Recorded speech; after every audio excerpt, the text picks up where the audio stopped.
مسئلے پہ جب بات کرتے ہیں تو ہم رسول اللہ صلی اللہ علیہ وآلہ وسلم کی زندگی سے تلاش کرنے کی اور وہ اسوہ تلاش کرنے کی کوشش کرتے ہیں. جتنا میرا ناقص مطالعہ ہے اس کے مطابق مجھے رسول اللہ صلی اللہ علیہ وسلم کی زندگی میں یا سیرت میں کہیں یہ نہیں ملتا کہ ایج کبھی بھی ایک سٹگما رہا ہے شادی کے معاملے میں. ہمیں اولڈ ایج شادیاں ہوتی ہوئی نظر آ رہی ہیں, بہت بچیوں کی عمر کی بھی شادیاں, بالغ ہوتے بھی شادیاں نظر آ رہی ہیں. اور لیکن ہماری جس معاشرے میں ہم ڈسکشن اوپن کرنے جا رہے ہیں یہاں پر اولڈ ایج شادی یا تھوڑا سا میچورٹی کی زیادہ ایج ہو جائے تو یہ شادی ایک سٹگما ہے, یعنی اس کو کبھی بھی اپریشیٹ نہیں کیا جاتا. میرے اپنے بہت سارے سوالات ہیں آج کے موضوع کے متعلق, لیکن پہلا سوال, کیا پاکستانی معاشرے میں بچیوں کی شادی کی آپ کیا سمجھتی ہیں کہ تاخیر کی کیا بڑی وجوہات ہیں؟ جزاک اللہ خیر فائزہ, بڑا اچھا موضوع ہے اور میں سمجھتی ہوں کہ اس کے اوپر ضرور بات ہونی چاہیے, لیکن میں ضرور وضاحت کرنا چاہتی ہوں. یہ جو آپ نے کہا نا کہ ایج کبھی سٹگما نہیں رہی, تو میں وضاحت کرنا چاہتی ہوں کہ ایسا نہیں تھا کہ اس دور میں شادیوں میں تاخیر ہوتی تھی. یعنی ارلی ایج میں بھی شادیاں ہوتی تھیں, اگر کسی کی طلاق ہو جاتی تھی یا کوئی خلا لے لیتی تھی بعد میں شادی ہو جاتی تھی. اگر کوئی یعنی کسی بھی زندگی کے موڑ پر کسی صورتحال میں کوئی شہید ہو گیا دوبارہ شادی ہو جاتی تھی. یعنی شادی ان کے یہاں کوئی ایسا یعنی کوئی معمہ نہیں تھا. اس کی وجہ یہ تھی کہ شادی آسان تھی اور شادی کے مقاصد کو سمجھتے تھے. نمبر ایک تو یہ بات. دوسری بات یہ تھی کہ شادی کے راستے میں رکاوٹیں پیدا کرنے کی کوشش نہیں کی جاتی تھی. ٹھیک ہو گیا. اگر آج کے دور میں ہم دیکھیں تو آپ یہ دیکھیں کہ جہاں پر عورت کے بارے میں یہ کانسیپٹ دیا جاتا ہے, نمبر ایک کہ نکاح عورت کے آزادی کے راستے کی رکاوٹ ہے. یہ ایجنڈے پہ ہے بات, اور یہ بات باقاعدہ طور پر ذہنوں کے اندر اتاری گئی ہے. کم زیادہ خواتین متاثر ہیں. نمبر دو یہ ہے کہ وہ این جی اوز جو کم سنی کی شادی کے حوالے سے خاص طور پر کام کر رہی ہیں, ہر میڈیم کے تھرو اس کے لیے اتنی ایفرٹ کی گئی کہ پاکستان میں کم سنی کی شادی پر پابندی لگا کے اس کی ایج لمٹ 18 سال کر دی گئی. بالکل صحیح. میں یہ سمجھتی ہوں کہ یہ ایک بظاہر ایسے فیل ہوتا ہے کہ اس سے ماں باپ پہ کیا فرق پڑے گا یا سوسائٹی کی خواتین پہ کیا فرق پڑے گا. ان دونوں چیزوں کے بہت اثرات ہیں. ٹھیک ہو گیا. اور آپ یہ دیکھیں کہ کنٹینیوسلی ایک یعنی میں دیکھ رہی تھی کہ کس طرح سے سب لوگ اسے پروموٹ کیسے کر رہے ہیں, این جی اوز اس کے اوپر کیسے کام کریں. تو آپ دیکھیں کہ ہمارے یعنی ناردرن ایریاز میں بڑے پیمانے پہ یہ کام ہو رہا ہے کہ لوگوں کو ایجوکیٹ کیا جا رہا ہے, ان کی کلاسز دی جا رہی ہیں ارلی شادی کے خلاف. ابھی میں صبح دیکھ رہی تھی جو ہمارے ملک میں ٹرانسجینڈرز کے ایجنڈے پہ جو لوگ بڑے ایکٹیوسٹ ہیں وہ ایک سیمینار سمپوزیم کرنے جا رہے ہیں اسی ٹاپک کے اوپر.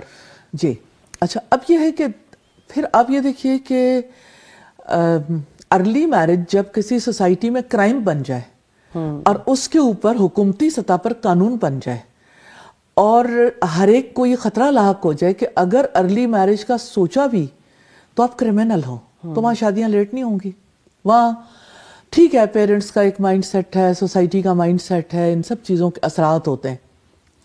اس وقت پاکستان کی صورتحال یہ ہے, یونیسیف کی اسٹڈی کے مطابق پاکستان کی 20 سے 35 سال تک کی 1 کروڑ خواتین ہیں جو بغیر شادی کے ہیں. پھر آپ دیکھیں کہ وہ خواتین جو بیوہ ہو گئیں یا طلاق یافتہ ہیں ان کی تعداد 60 لاکھ ہے جو 40 سے 45 سال کے درمیان. اب آپ یہ دیکھیں کہ ایسے میں جہاں پر اتنی بڑی تعداد بغیر شادی کے یعنی اس وقت سوسائٹی کے اندر موجود ہے, اس کے لیے کیا قانون سازی کی گئی, اسٹیٹ کی کیا رسپانسبلٹی ہے. اسٹیٹ کم سنی کی شادی کے بارے میں لا بنا سکتی ہے, لیٹ میرج کے بارے میں کبھی کسی نے سوچا؟ مجھے ایسا فیل ہوتا ہے کہ لیٹ میرج کے اوپر باقاعدہ کیمپیننگ ہونی چاہیے حکومت کی طرف سے, اس کے اوپر بھی کوئی جو ہے وہ باقاعدہ طور پر لا بننے چاہیے اور یعنی جب پیرنٹس کی رسپانسبلٹی ہے تو پیرنٹس کی رسپانسبلٹی کسی اور نے تو پوری نہیں کرنی. میں یونیورسٹی میں جب پڑھاتی تھی تو میں نے اس کے اوپر ریسرچز کروائی تھیں. ٹھیک ہو گیا. کہ خاص طور پر پڑھی لکھی کمیونٹی میں آج بھی اگر آپ دیکھیں تو زیادہ وہ لوگ ہیں جو ان میرڈ ہیں, جو پڑھی لکھے خواتین ہیں اور جابینس ہیں. اب یہ بلیم کر دینا کہ پڑھنے لکھنے کی وجہ سے اس کی شادی لیٹ ہوئی, یا یہ بلیم کر دینا کہ جاب کی وجہ سے اس کی شادی لیٹ ہوئی, یا اس کی خود مختاری کی وجہ سے اس کی شادی لیٹ ہوئی, بہت آسان ہے. اور یہ بلیم سوسائٹی میں کیا جاتا ہے. جی بڑا ایزی. میں نے ریسرچ کروائی, مجھے حیرت ہوئی, دور دراز کے ایریاز تک ان عورتوں اور ان لڑکیوں کو سنے وہ کیا کہتی ہیں. وہ کہتی ہیں ہمارے والدین تو ہمیں سونے کی چڑیا سمجھتے ہیں, سونے کے انڈے دینے والی چڑیا, کہ پہلے ہمیں خواب دکھاتے ہیں کہ ہم پڑھیں, پھر جب ہم پڑھ لیتے ہیں جاب کرتے ہیں تو والدین شادی نہیں کرنا چاہتے. ایک ایسی سوسائٹی جہاں پر والدین جیسی مہربان ہستیاں اپنی ہی اولادوں کے جذبات کو کچلنے کے لیے تیار ہو جائیں, تو سوسائٹی کو رک کر سوچنا چاہیے ہم کدھر جا رہے ہیں. ٹھیک ہو گیا. تو میں وہ پہلو آپ کے سامنے لا رہی ہوں جو ریسرچ بیسڈ ہے, جس کے اوپر ہم نے ریسرچ کروائی یا یونیسیف نے کروائی ہے. جو بھی اس وقت ایک بہت بڑا ایشو تو ہے, ایک بہت بڑی تعداد ایسی ہے کہ جو شادی کے بغیر ہے, لیکن اس کی وجوہات کو اگر ہم نے سمپلی اس طرح سے لیا کہ اچھا شادی کے لیے جو ہے وہ باقی چیزیں رکاوٹ بنتی ہیں, فائنینشیل کرائسس ہے, اس میں کوئی شک نہیں, یہ ساری باتیں ہیں. کبھی مجھے لگتا ہے کہ ایک بہت بڑی وجہ مارکیوں کا بن جانا بھی ہے. مارکیوں کے بن جانے کے بعد شادیاں بہت ڈیفیکلٹ ہو گئیں, خاص طور پر جن کے پاس, میں کسی انڈسٹری کے یا کسی فیلڈ کے خلاف نہیں ہوں, لیکن یہ ہے کہ یہ رک کے ضرور سوچنا چاہیے کہ جب ایک کھانا کھلاتے ہیں تب بھی چارجز وہی ہیں, اور جب ایک بڑی یعنی کہ ایک بڑا مینیو ہوتا ہے تب بھی چارجز وہی ہیں, اور ایک غریب اور ایک امیر کے لیے ہر ایک کے لیے ظاہر ہے کہ بڑا عدل کیا ہوا ہے نا. تو اس کی وجہ سے آپ دیکھیں کہ کمر ٹوٹ کے رہ گئی ہے ان لوگوں کی جو اپنی بیٹیوں کو رخصت کرنا چاہتے ہیں. لیکن میں یہ کہتی ہوں کہ ہم اس میں الجھنے کی بجائے اصل ریزنز کی طرف دیکھیں, کیونکہ زیادہ لیٹ میرجز اس طبقے میں نہیں ہیں جس کے پاس فائنینشلی چیلنجز ہیں. یہ اس طبقے میں لیٹ میرجز ہیں جس کے اندر فائنینشیل چیلنجز نہیں ہیں, کم ہیں, انہوں نے کوپ کر لیا, کیونکہ لڑکیاں جاب کرتی ہیں یا بزنس کرتی ہیں, یا لڑکیاں جو ایک اور سطح تک پہنچ چکی ہیں. میں یہ کہتی ہوں آپ یہ کیوں نہیں دیکھتے کہ ہماری عورت, ہماری لڑکی خوفزدہ کیوں ہے. مجھے لگتا ہے لیٹ شادیوں کے اسباب میں سے اور پڑھی لکھی لڑکیوں کے شادیاں نہ ہونے کے اسباب میں سے, معذرت کے ساتھ, ہماری سوسائٹی نے لڑکوں کو ان کی جیسے اپ برنگنگ کی, جو کچھ انہیں تعلیم و تربیت دی والدین نے, سوسائٹی نے جس مقام پر پہنچایا. ایک پڑھی لکھی لڑکی کہتی ہے کہ میں شادی کر کے کیا کروں گی, میں نے اگر انسلٹ ہی کروانی ہے, میں نے اگر ساری زندگی ڈپریشن میں رہنا ہے تو شادی کے بغیر رہ لو. کیونکہ ایک لڑکی کو ایسی سطح پر پہنچا دیا جاتا ہے. مثال کے طور پر ابھی ریسنٹلی 2 دن پہلے مجھے ایک بہت ہی پیاری خاتون نے, جو کسی کی مدر ان لا تھی, آپ سوچیں کوئی مدر ان لا میں نے ایسی نہیں دیکھی کہ جو اپنی بہو کے لیے روئے کہ میری بہو اتنا اچھا کھانا بناتی ہے, وہ گھر بھی اچھا چلاتی ہے, لیکن میری بہو چاہتی ہے کہ میں یعنی اللہ کے دین کا بھی کام کروں.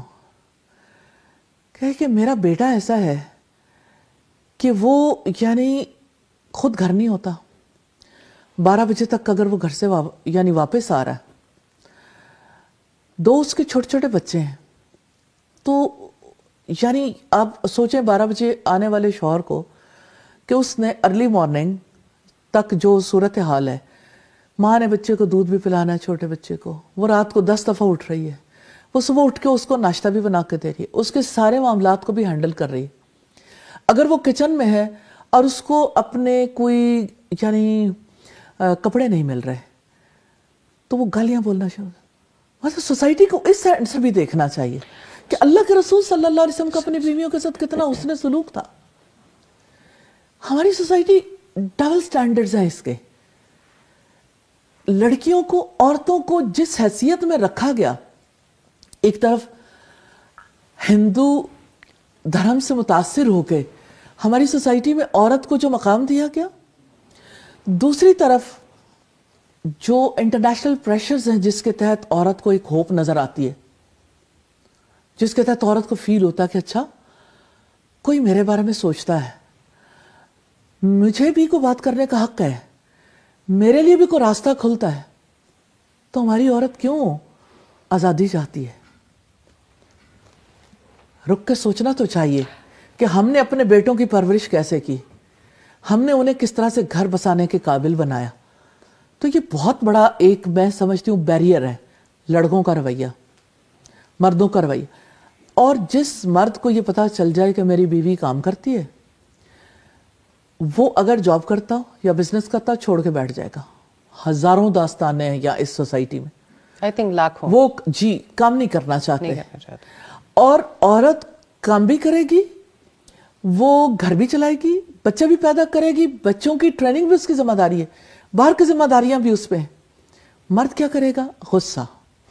کیونکہ مرد جو ہے اس کے بارے میں یہ بات سب کے ذہنوں میں ہے کہ وہ مجازی خدا ہے, وہ جو چاہے کر سکتا ہے. اس کو اپنی رسپانسبلٹیز کا احساس نہیں دلائیں گے تو نیچرلی لڑکیاں شادیاں نہیں کرنا چاہیں گی. اور آج ہم ایسے نیچ پہ پہنچ چکے ہیں, ہم اسے فائنینشیل کرائسس نہ سمجھیں. فائنینشیل کرائسس سے زیادہ اس وقت لیٹ میرجز کے اسباب میں سے ایک عورت کی سوچ ہے, لڑکی کی سوچ ہے. کیا ہر لڑکی, آپ بے شک اس وقت پہ سروے کروا کے دیکھیں, ٹھیک ہو گیا, آپ دیکھیں کہ جو یوتھ ہے ان میں سے کتنے % ہیں جو شادیاں کرنا چاہتے ہیں.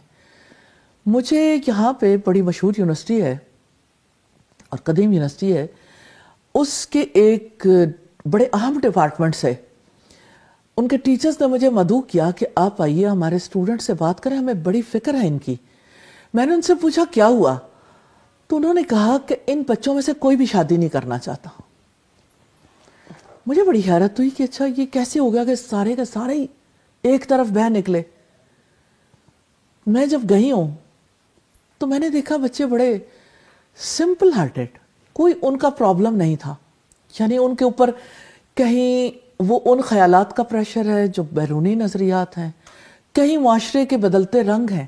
انہیں ڈر لگتا ہے شادی کرنے سے, انہیں لگتا ہے کہ ہم یہ ذمہ داریاں ادا نہیں کر سکتے, اور وہ ان ذمہ داریوں کو لینے سے گھبرا رہے ہیں. میں یہ سمجھتی ہوں کہ ایجوکیٹ ہی نہیں کیا, گورنمنٹ نے اپنے رسپانسبلٹی نہیں سمجھی, اسٹیٹ اپنے رسپانسبلٹی نہیں لیتی. ماں باپ نے کب ایجوکیٹ کیا؟ میں یہی بات کہنا چاہتی ہوں. ایک ماڈل بنایا, لڑکی کو ایک ماڈل بنا دیا, لڑکے کو ایک ہیرو بنا دیا, وہ فلمی سینیریو میں رہتے ہیں. مجھے ایسا فیل ہوتا ہے, آپ اس کو جو ہے وہ اپنے جتنا لٹریچر ہے پاکستانی, انڈین, آپ دنیا کے لٹریچر کو نکال کے دیکھیں, آپ اس علاقے میں سے جو لٹریچر بھی اسٹڈی کریں گے آپ کو پتا چلے گا کہ اسٹیٹ کی تو کوئی رسپانسبلٹی نہیں, ساری رسپانسبلٹی والدین پہ ڈال دیں گے. میں نہیں سمجھتی کہ والدین کی نہیں. N G Os role play کری تھی, آخر بینگ اے پیرنٹ بھی تو آپ کا کوئی رول تھا نا. دیکھیں ساری باتیں امپورٹنٹ ہیں, ماں باپ کی ذمہ داری ہے, پہلی ذمہ داری ہے, لیکن ماں باپ کے ان پڑھ رہنے کے پیچھے کون ہے؟ اسٹیٹ نے کب کوئی لا پاس کیا؟ 18 سال کی شادی کے لیے لا پاس کر سکتی ہے, پیرنٹس کے لیے کوئی قانون نہیں بن سکتا کہ کسی کی شادی سے پہلے کم از کم اسے اتنا ایجوکیٹڈ ضرور ہونا چاہیے. اسٹیٹ نے کب ریسپانسبلٹی لی کہ بچوں کو شادی کے لیے تیار کریں؟ اسٹیٹ تو اگر دیکھیں تو it's not a welfare state, پھر اسٹیٹ تو بہت ساری چیزوں کی رسپانسبلٹی نہیں لے رہی. اب کیا کریں؟ میں صرف یہ بات کہہ رہی ہوں, اسٹیٹ اگر ویلفیئر اسٹیٹ نہیں ہے, اسٹیٹ کم سنی کی شادی پہ لا کیوں پاس کرتی ہے؟ اسٹیٹ کو اس بات کا تو خیال ہے نا. اسٹیٹ نے تو ٹرانسجینڈر کا لا بھی پاس کیا, تو اسٹیٹ کس مقصد کے لیے؟ اسٹیٹ کی رسپانسبلٹی کو آپ الگ نہیں کر سکتے, اسٹیٹ از ریسپانسبل. اور پھر اس کے بعد آپ دیکھیں کہ سب سے پہلا یونٹ ہے سوسائٹی کا خاندان. تو خاندان میں پیرنٹس رسپانسبل ہیں، خاندان کے بڑے بھی رسپانسبل ہیں، پھر سوسائٹی ہے. سوسائٹی میں سب سے پہلا نمبر ہے مسجد کا، تعلیمی ادارے کا. مسجد نے کیا رول پلے کیا؟ تعلیمی ادارے نے کیا رول پلے کیا؟ مجھے بڑی حیرت ہوتی ہے. میں ایک خاتون کہتی ہیں کہ میرے ہسبینڈ جب جمعہ کا خطبہ سن کے آتے ہیں اس کے بعد میرے پہ اتنا برستے ہیں، ہمارے آپس کے تعلقات خراب ہو جاتے ہیں. میں سارا ہفتہ میں خدمت کرتی ہوں، ان کے والدین کی، گھر کے کام کرتی ہوں، ساری ذمہ داریاں پوری کرتی ہوں. میری زندگی صرف خاندان کے گرد ہے. میں نے اپنے 7/24 میں گھر کی خدمت کے لیے حاضر رہتی ہوں. جمعے کا خطبہ سننے کے بعد میرے شوہر اس قدر زیادہ ان میں بجلی بھر جاتی ہے اور اس قدر زیادہ بے نقط میرے گھر والوں کو سلواتیں سناتے ہیں اور میرے ساتھ برا سلوک کرتے ہیں کہ تمہارا فرض تھا میرے والدین کی خدمت، تم نے ان کی ویسے خدمت نہیں کی جس طرح سے خدمت کرنے کا حق تھا. اب مجھے یہ بتائیے کہ یہ کیسی ایجوکیشن ہے؟ میں یہ نہیں کہتی کہ ہر جگہ پہ یہ رول پلے کر رہے ہیں، لیکن وی ہیو ٹو تھنک ہر طبقے نے اپنا رول پلے کرنا ہے. تو یہ کیسا رول ہے جو پلے کیا جا رہا ہے؟ اسٹیٹ، ایجوکیشنل انسٹیٹیوشنز، مسجد، خاندان، اور پھر این جی اوز، پھر سوسائٹی کی جو آرگنائزیشنز ہیں. ہر ایک کو سوچنا چاہیے کہ ہم نے اپنی جنریشنز کے لیے کب سوچا کہ وہ ایک بھرپور زندگی گزارنے کے قابل ہو جائیں. کون ہے جو اس پہ دکھ محسوس کرتا ہو کہ ہماری 1 کروڑ خواتین ہے 20 سال سے لے کے 35 سال تک جو غیر شادی شدہ ہیں، کسی حادثے کی وجہ سے یا بھی ان کی شادی نہیں ہو سکی. 40 سے 45 سال کی عمر، یہ یونیسیف کا سروے، کتنی بڑی تعداد، 60 لاکھ خواتین ایسی ہیں جو طلاق یا بیوہ ہونے کی وجہ سے غیر شادی شدہ ہیں. فکرے پھینکنے بہت آسان ہے، کامنٹ کر سکتے ہیں، ادھر سے ادھر سے آرٹیکلز بھی لکھے جا سکتے ہیں، ہر سوسائٹی اس کے اوپر اپنے اپنے کامنٹ دے سکتی ہے، لیکن سیریسلی اس کے اوپر درد دل رکھنے والوں کو کام کرنے کی ضرورت ہے. اور اسٹیٹ کی ریسپانسبلٹی ہے، اسٹیٹ بھاگ نہیں سکتی. یہ ریسپانسبلٹی علماء کی بھی ہے، تعلیمی اداروں کے سربراہان کی بھی ہے، والدین کی بھی ہے. سب کو اپنی ذمہ داریاں پوری کرنی چاہیے. جی جزاک اللہ خیر. استاذہ آپ نے بڑی خوبصورتی سے اس پہ روشنی ڈالی. کالر ہے، ان کا سوال لے لیتے ہیں اور پھر آگے بڑھاتے ہیں. جی ہیلو. جی السلام علیکم. عائشہ صاحبہ لاہور سے بات کریے، کیا پوچھنا چاہیں گی؟ میں پوچھنا چاہتی ہوں، میری بچی کی میں نے اپنی منگنی کی ہوئی ہے، وہ اپنے کو شادی کا کہتی ہیں، تک شادی نہیں کرنے. ہمارا کہتے ہیں جی ہمارا بچہ بھی کچھ کما نہیں رہا. میں بڑی پریشان ہوں. دوسری میری بیٹی ہے، میرے شوہر کو اتنا ہے، لیکن وہ میں کہتی ہوں کوئی رشتہ دیکھنے کے لیے مجھے کوئی پیسے دیں، وہ نہیں دیتے. میں بڑی پریشان ہوں، میری بچی کے لیے کوئی رشتہ ہو تاکہ شادی ہو میری بچی کی. بس میرے شوہر بھی ایسے ہی ہیں، بس دیتے ہی کچھ نہیں ہے مجھے. اور دوسری بچی کا جہاں کیا ہوا ہے وہ لوگ مجھے ٹائم پر ٹائم دیتے رہ رہے ہیں. بڑی پریشان ہوں. مجھے اس میں رہنمائی دے گی کہ کتنی عمر میں شادی میں، بچیوں کی عمر تو میری ہو گئی ہے 20-25 سے اوپر ہی ہو گئی ہے بلکہ شادی میری بچیوں کی. انہوں نے مجھے اتنا پریشان کیا، میں نے رشتہ تو کیا ہوا ہے لیکن بڑھتے ہی نہیں وہ آگے. ابھی بھی 2 سال کا پھر ٹائم ہمیں دے دیا انہوں نے ایک بچی کا.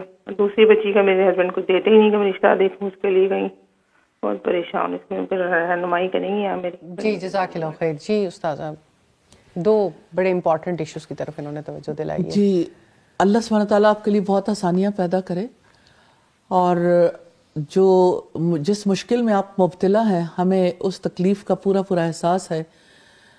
سوسائٹی کے مرد کو جو رول پلے کرنا چاہیے، آپ نے اس طرف اشارہ کیا کہ والد وہ رول پلے نہیں کر رہے. ایک ماں پریشان ہے، اس کی پریشانی اس وجہ سے کہ بیٹی کی عمر زیادہ ہو رہی ہے، اور اس وقت پہ یعنی شوہر کو فائنینشلی جو مدد کرنی چاہیے نکاح کرنے کے لیے وہ مدد نہیں کر پا رہے.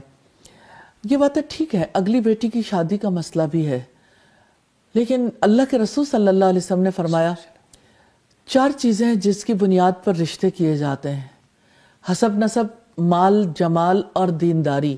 تم دینداری کو ترجیح دینا.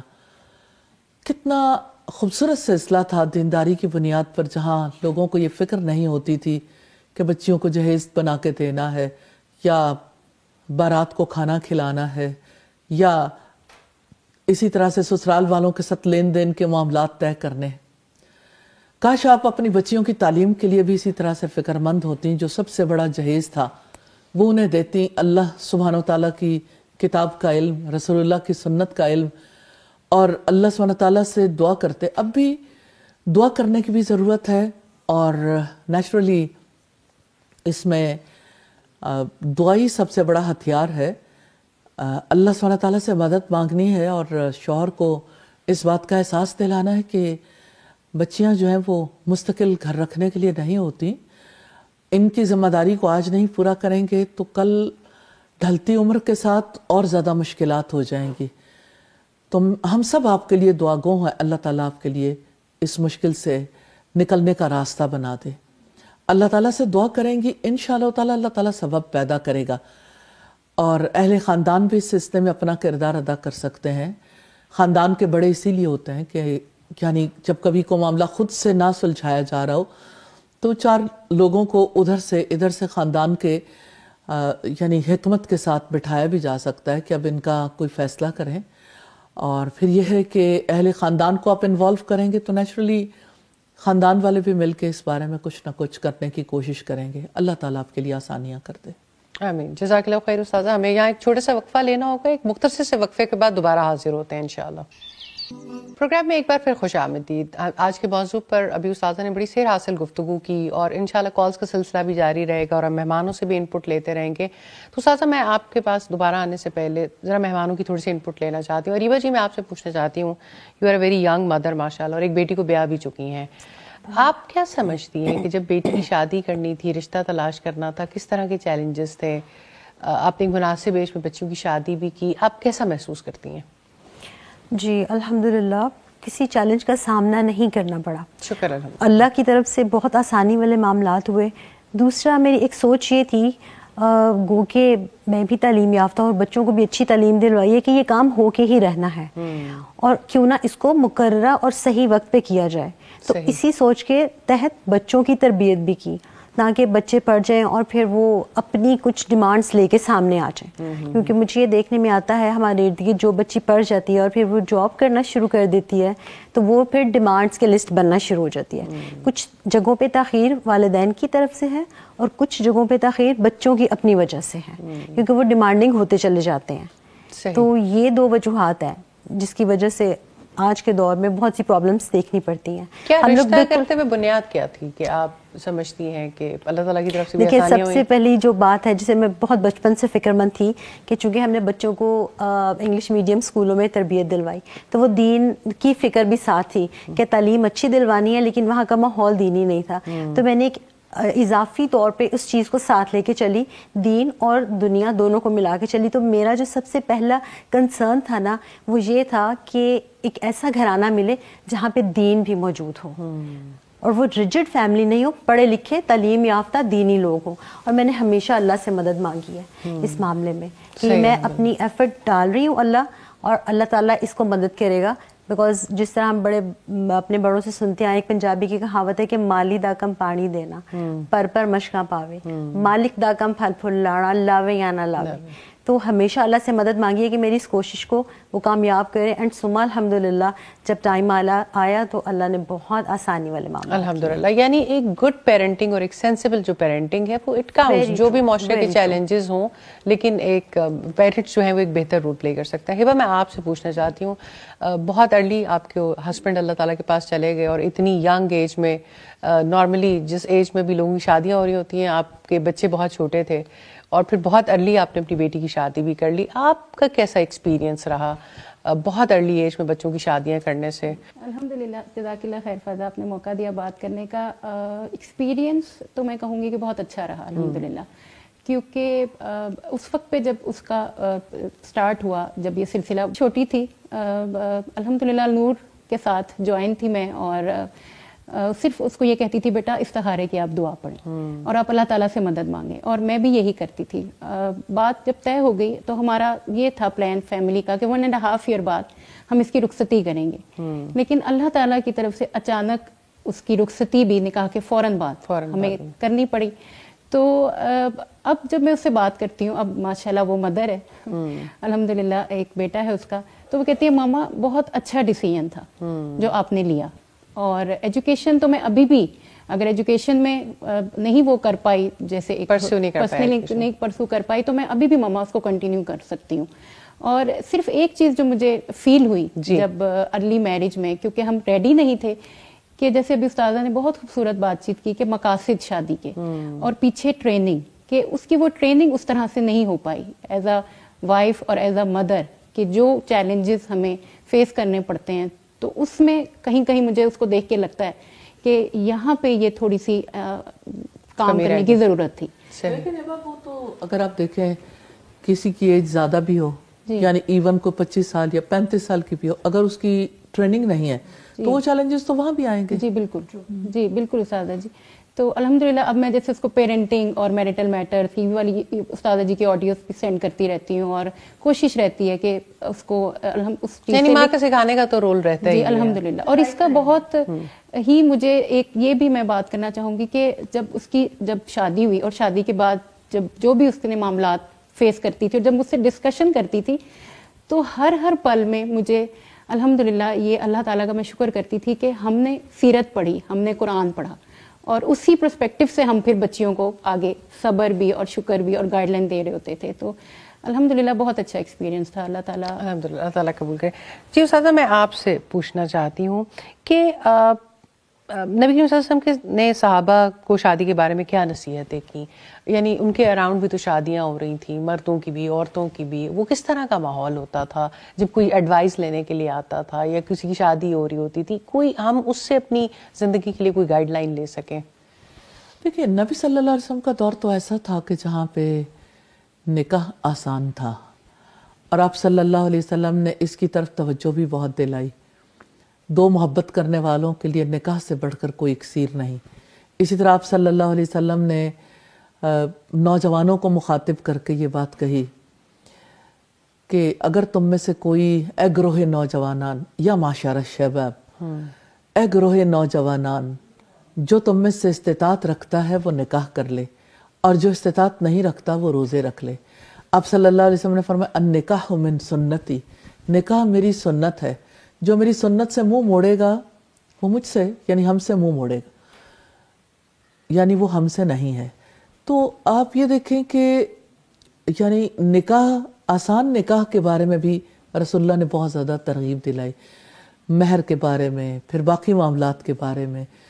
تو یعنی آپ نے جیسے کہا کہ زیادہ بچے پیدا کرنے والی عورتوں سے نکاح کرو, اور باقی یعنی آپ صلی اللہ علیہ وسلم کی رغبت کی وجہ سے ہر طرح کے لوگوں نے, ہر قسم کے چیلنجز کو فیس کرنے والوں سے آپ نے خود بھی نکاح کیے اور لوگوں کے لیے بھی اسے آسان بنایا. تو آپ کے توسط سے بہت ساری یعنی جو غلط رسومات تھیں وہ بھی ٹوٹیں جو لوگوں کے ذہنوں میں تھیں, جس کی وجہ سے نکاح کرنے اور آسان ہو گئے. مثال کے طور پر سیدہ زینب جو تھیں, ان سے آپ کا نکاح دو اعتبار سے, ایک تو یہ کہ کرسچنز آج بھی سمجھتے ہیں کہ جو ہمارے کزن میرج ان کے یہاں یعنی ممنوع سمجھی جاتی ہے, اور دوسری بات یہ کہ آپ کے منہ بولے بیٹے کی بیوی تھیں, تو عرب کے یہاں یہ بڑی جہالت پائی جاتی تھی عربوں کے یہاں. تو یہ دونوں چیزیں کافی حد تک یعنی امپروو ہوئیں. آپ صلی اللہ علیہ وسلم کے طرز عمل کی وجہ سے سب لوگوں کے لیے ایک راستہ کھل گیا. تو آپ کی اپنی ذات اس کے لیے بہت بڑا نمونہ تھی کہ آپ نے ہر عمر کی خواتین سے شادیاں کیں, اور مختلف طبقات سے تعلق رکھنے والی خواتین سے, جس کی وجہ سے لوگوں کے لیے بڑی سہولت ہوئی. استاد آپ یہ سمجھتی ہیں کہ رسول اللہ صلی اللہ علیہ وسلم کی یہ سنت, مطلب ایک طرف تو ہم یہ بات کریں کہ ٹھیک ہے جیسے بچہ بالغ ہو جائے یا بچی بالغ ہو جائے اس کی شادی کر دی جائے, لیکن دوسری طرف یہ جو ہم رسول اللہ علیہ وسلم کی زندگی میں دیکھتے ہیں کہ مختلف ایج کی خواتین سے شادی کرتے نظر آتے ہیں یا اس ایج میں لیکن ہمارے یہاں تو یہ سب چیزیں بہت زیادہ معیوب سمجھی جاتی ہیں. ظاہر ہے کہ جب دین سے علمی تعلق نہیں ہے اور اللہ سبحانہ تعالیٰ سے اور اس کے رسول سے ہر چیز سے بڑھ کر محبت نہیں ہے, فوکس کسی اور چیز پر ہے, لوگوں کا فوکس جو ہے نا وہ دنیا ہے. تو ظاہر ہے کہ دنیا میں رہنے کے لیے پھر یعنی من پسند من چاہے طور طریقے اختیار کر لیے جاتے ہیں. جب فوکس آخرت ہو, اللہ کی رضا عزیز ہو, رسول اللہ کی سنت عزیز ہو تو من چاہی باتیں پیچھے چلی جاتی ہیں. اور اسلام تو ہے اسی چیز کا نام کہ انسان اللہ سبحانہ تعالیٰ کی ول کے آگے اپنے آپ کو سرنڈر کرے. تو اللہ سبحانہ تعالیٰ جانتے ہیں کہ اس زمین پر پاک زندگی گزارنے کا کیا طریقہ کار ہے، اور انہوں نے یہ بتایا، اور پاک زندگی گزارنے کے لیے معاشرے کا پاک رہنا کس طرح سے ضروری ہے. تو جہاں پر نکاح آسان ہوگا وہاں پر معاشرے کے اندر پاکیزگی ہوگی. اور پھر یہ بہت بڑی بات ہے کہ ایسی سوسائٹی کے اندر یعنی سکینڈلز کم ہوں گے، ایسی سوسائٹی میں سکون ہوگا، امن ہوگا، بہت ساری قباحتیں ختم ہو جاتی ہیں. اور اب دیکھیں کہ جو یعنی جس سوسائٹی کے اندر بھی نکاح کم ہوگا بے حیائی زیادہ ہوگی اور لوگوں کو ان کا حق نہیں ملے گا. اور اینڈ رزلٹ کے طور پر متاثر عورت ہی ہوتی ہے. جس سوسائٹی میں نکاح کم ہوتے ہیں ہر حالت میں عورت متاثر ہے. اس کی وجہ یہ ہے کہ عورت اگر اس کو کوئی گرل فرینڈ بنا کے رکھتا ہے، کیپ کے طور پر رکھتا ہے، متاثر کون ہے؟ عورت. ایک عورت چاہتی ہے کہ میری شادی تو ہو گئی، میرے ساتھ دوسری عورت نہ آئے، تو معاشرے میں بے حیائی پروان چڑھانے کے لیے اس کا بھی تو شیئر ہے نا. تو بہت سارے فیکٹرز ہیں جس کی وجہ سے ہماری یہاں یعنی 1 کروڑ خواتین جو ہیں وہ بغیر نکاح کے بیٹھی ہیں.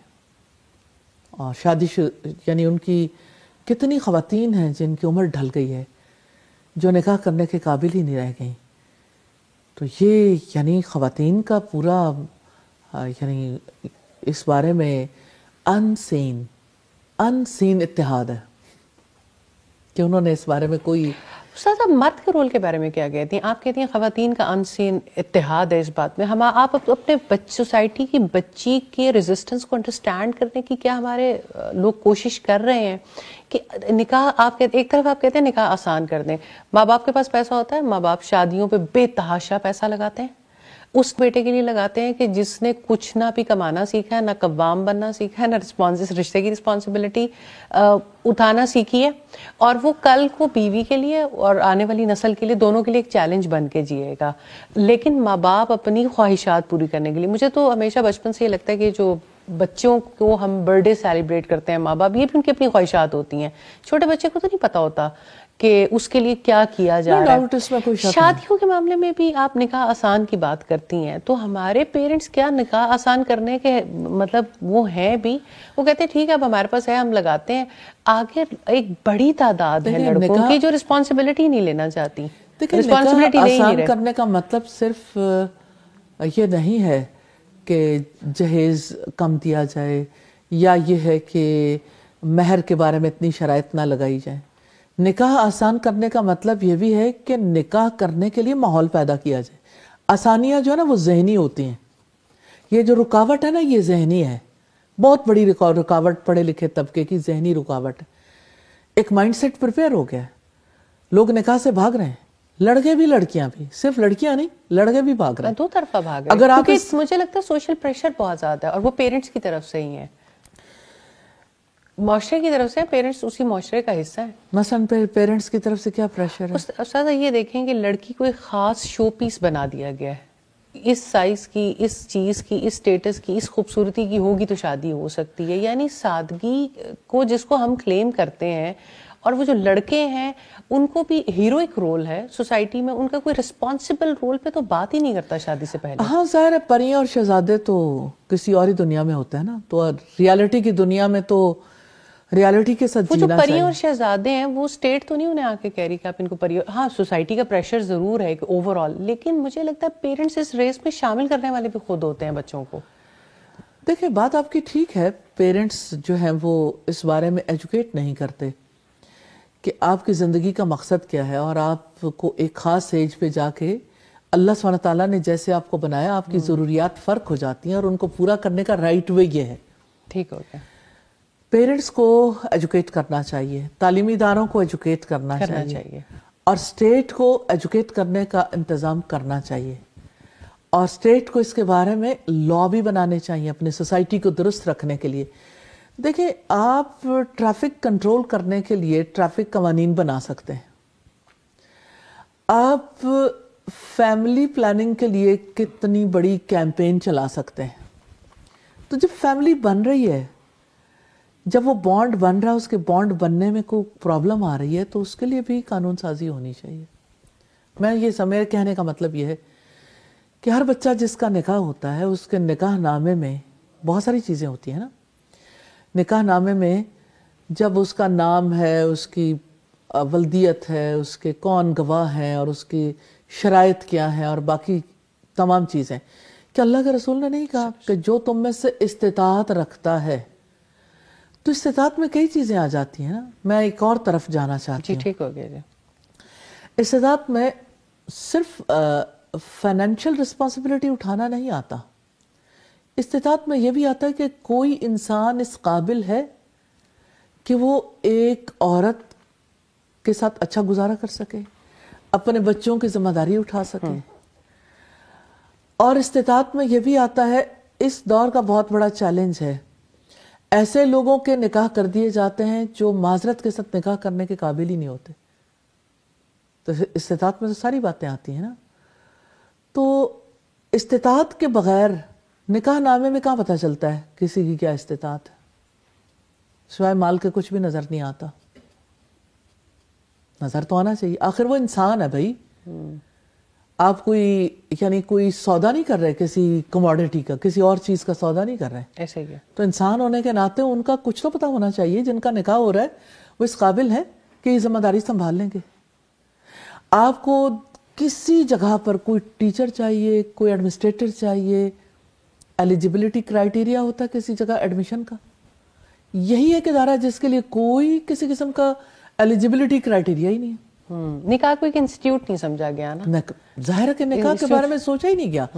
نکاح کے بارے میں صرف یہ سوچا گیا 2 بول بولے جائیں گے اور بس نکاح ہو جائے گا. مسجد چلے جاؤ اور مسجد جا کے تو خطبہ نکاح سنو اور گواہ موجود ہوں اور مہر طے ہو جائے تو نکاح ہو جاتا ہے. اس کے علاوہ نکاح کس کو سمجھا جاتا ہے؟ نکاح جو ہے وہ ایک معاہدہ ہے. کانٹریکٹ اسے کون سمجھتا ہے؟ کس کانٹریکٹ کے لیے لوگ جو ہیں وہ سیریس نہیں ہوتے؟ بزنس کانٹریکٹ میں لوگ سیریس نہیں ہوتے. قوموں کے درمیان جو معاہدے ہوتے ہیں, پاکستان چاہتا ہے کہ چائنا پاکستان میں انویسٹمنٹ کرے, اس کے لیے دیکھیں 2 طرفہ کتنی کوششیں جاری ہیں. یہاں سے ہماری حکومتی نمائندے وفود جا رہے ہیں وہاں پہ وزٹ کرنے کے لیے. ہمارے وہاں کے جو ایمبیسڈر ہیں اور باقی افراد ہیں وہ اس کے لیے ایفرٹ کر رہے ہیں کہ اس ملک میں سے انویسٹرز کے ساتھ سیٹنگز کروائی جائیں. انویسٹر یہ دیکھنا چاہ رہے ہیں کہ گراؤنڈ ہموار ہے, وہاں لوگ ایسے ہیں, یہاں ہمارا بزنس سروائیو کر جائے گا, ہمیں اس کا فائدہ ہوگا. تو آپ دیکھیں ایک بزنس کے لیے لوگ کہاں تک جا کے سوچتے ہیں, اور انسانی زندگی کے لیے یہ کتنی بڑی چیز ہے جس کے بارے میں سوچتا ہی نہیں. صحیح کہ ایک کسی انسان کا ایک لڑکا ہونا اور ایک لڑکی ہونا کافی ہے کہ بس ان کا نکاح ہو جائے, کہ ان کو لڑکی کو جہیز دے سکتے ہیں, لڑکا جو ہے وہ جاب پہ ہے یا نہیں ہے, ماں باپ مل کے ان کا نکاح کر دیں. یہ ایک فیملی سسٹم ہے کہ 2 ان پڑھ لوگ آپس میں مل کے ٹکراتے رہیں جی اور ایک دوسرے کے حقوق ادا نہ کریں. اب میں ضرور اور سارے خاندان آپس میں جو ہے وہ اس طرح کے تھوڑا زیادہ بات کریں, کیونکہ انٹلیکچوئل کمپیٹیبلٹی یا کمپیٹیبلٹی کو کتنا ویلیو کرنا چاہیے. یہ آپ نے بہت صحیح طرف توجہ دلائی کہ جو بچوں کے رشتے طے کیے جاتے ہیں تو بس 2 خاندانوں کے درمیان یہ رشتہ ہو جاتا ہے, لیکن انڈیویجول جو کیپیسٹی ہے اس کو میچنگ کرنے کے لیے نہیں سوچا جاتا. اتنی سادگی, اتنی خوبصورتی اور اتنی گہرائی ہے رسول اللہ صلی اللہ علیہ وسلم کی بات میں. تم دینداری کو ترجیح دینا, یہی اصل میں انٹلیکچوئل کیپیبلٹی ہے. لیکن معذرت کے ساتھ ہمارے یہاں جو دینداری کا سٹینڈرڈ ہے نا وہ بھی بہت ڈیفرنٹ ہے. اس سے کیا مراد؟ اس سے مراد یہ ہے کہ کسی نے اگر اس کو دیندار سمجھا جاتا ہے جو کچھ کتابیں پڑھ جائے اور مرد داڑھی رکھ لے اور کچھ اور سٹینڈرڈز کو فالو کر لے اور عورت عبایا پہن لے. دین کا تعلق زندگی سے ہے. آپ یہ دیکھیں کہ اس سوسائٹی میں جو بچیاں دیندار بھی ہیں ان کے اندر گھبراہٹ ہے کسی دیندار شخص کے ساتھ زندگی گزارنے سے. دینداری کے تصور میں خرابی ہے. کیونکہ انفارچونیٹلی ایک ایسا طبقہ ہے جس نے اپنی بیویوں کو غلام بنا کے رکھا, جس نے اچھی مثالیں سیٹ نہیں کی. بہت اچھے لوگ بھی ہیں سوسائٹی میں, لیکن بہرحال ہماری سوسائٹی کا یہ اسٹگما ہے کہ لڑکیوں کے اندر یہ خوف ہے, سوسائٹی پر اس کا امپیکٹ ہے. ایک فرد کی انڈرسٹینڈنگ ایک فرد کی نہیں ہوتی, ایک ادارے کی انڈرسٹینڈنگ صرف اس کی نہیں رہ جاتی, چھاپ لگتی ہے سوسائٹی پہ, اثرات قبول کرتے ہیں لوگ, سوسائٹی میں پھر چینج نظر آتی ہے. اس وقت سوسائٹی میں ریزسٹنس ہے. میں چاہتی ہوں اللہ کرے ہمارے صاحب فکر لوگ عورت کے ریزسٹنس کو انڈرسٹینڈ کریں کہ عورت کیوں ریزسٹ کر رہی ہے, اس کو غلط طرف نہ لے کے جائیں, اس کے اصل اسباب کی طرف دیکھیں. ہاں سوسائٹی میں یہ پرابلمز اپنی جگہ پر ہیں, کچھ لوگوں کے مسائل ہیں کہ بیٹی کی شادی میں باپ پارٹیسپیٹ نہیں کر رہا, فائنینشلی مسائل ہیں. میں یہ کہتی ہوں جن کو فائنینشلی مسائل ہے نا, وہ کسی نہ کسی طرح اپنی بیٹیوں کی شادی کر جاتے ہیں. یہ لیٹ شادی کا مسئلہ جو ہے وہ ان لوگوں کا نہیں ہے, ان کی بیٹیاں بیٹھی نہیں رہتی, وہ اپنی بیٹیوں کو رخصت کر ہی دیتے ہیں کسی نہ کسی طریقے سے. جن کا مسئلہ لیٹ شادی کا ہے اس کے اسباب ڈیفرنٹ ہیں. میں بڑا ہمبلی ریکویسٹ کرنا چاہتی ہوں کہ سب اس کے اوپر ضرور غور و فکر کریں. صحیح, ہم اس پہ انشاءاللہ اداروں کا کیا رول ہونا چاہیے اس پہ بھی بات کرنا چاہیں گے, کیونکہ آپ بھی ایک بڑا ادارہ چلاتی ہیں اور بہت سارے ایسے لوگ ہیں جو نکاح آسان کے لیے بھی بہت سارا کام کرتے ہیں, اور آپ کا کیونکہ تعلق ڈائریکٹ خواتین کے ساتھ متعلق ہے تو ہم ضرور چاہیں گے کہ اس ٹاپک پہ بھی ہم بات کریں. یہاں پر مجھے اپنے مہمانوں سے رخصت لینی ہوگی انشاءاللہ. آپ کے آنے کا بہت شکریہ ریبا جی, آپ کا بھی, ہبا جی آپ کا بھی. انشاءاللہ نیکسٹ سیگمنٹ میں اور مہمان جوائن کریں گے. ایک مختصر سے وقفے کے بعد دوبارہ حاضر ہوتے ہیں انشاءاللہ. جی, پروگرام میں ایک بار پھر خوش آمدید. بلیس فرائیڈے ود استاذہ نکہت ہاشمی اس ٹرانسمیشن کے ساتھ آپ کی خدمت میں حاضر ہیں. الحمدللہ 2 اور مہمانوں نے ہمیں اسٹوڈیوز میں جوائن کیا ہے. پہلے میں ان کا تعارف کرواتی چلوں اور پھر انشاءاللہ ہم اس موضوع کو آگے بڑھائیں گے. ڈاکٹر فضیلہ شہزاد ہیں جی, ڈاکٹر بھی ہیں, پریکٹسنگ ڈاکٹر ہیں, پروفیسر بھی ہیں, ایک پروفیشنل ویمن بھی ہیں, پھر تعلیم بھی دے رہی ہیں. تو انشاءاللہ بہت ساری انسائٹس آپ کی طرف سے بھی آئیں گی. اسی طرح سے نوشابہ نور صاحبہ, میں آپ کو بھی ویلکم کرتی ہوں جی. آپ ایک اکیڈمی چلاتی ہیں بچے اور بچیوں کی تعلیم کے حوالے سے, ہر وقت یوتھ کے ساتھ ایک انٹریکشن ہوتا ہے.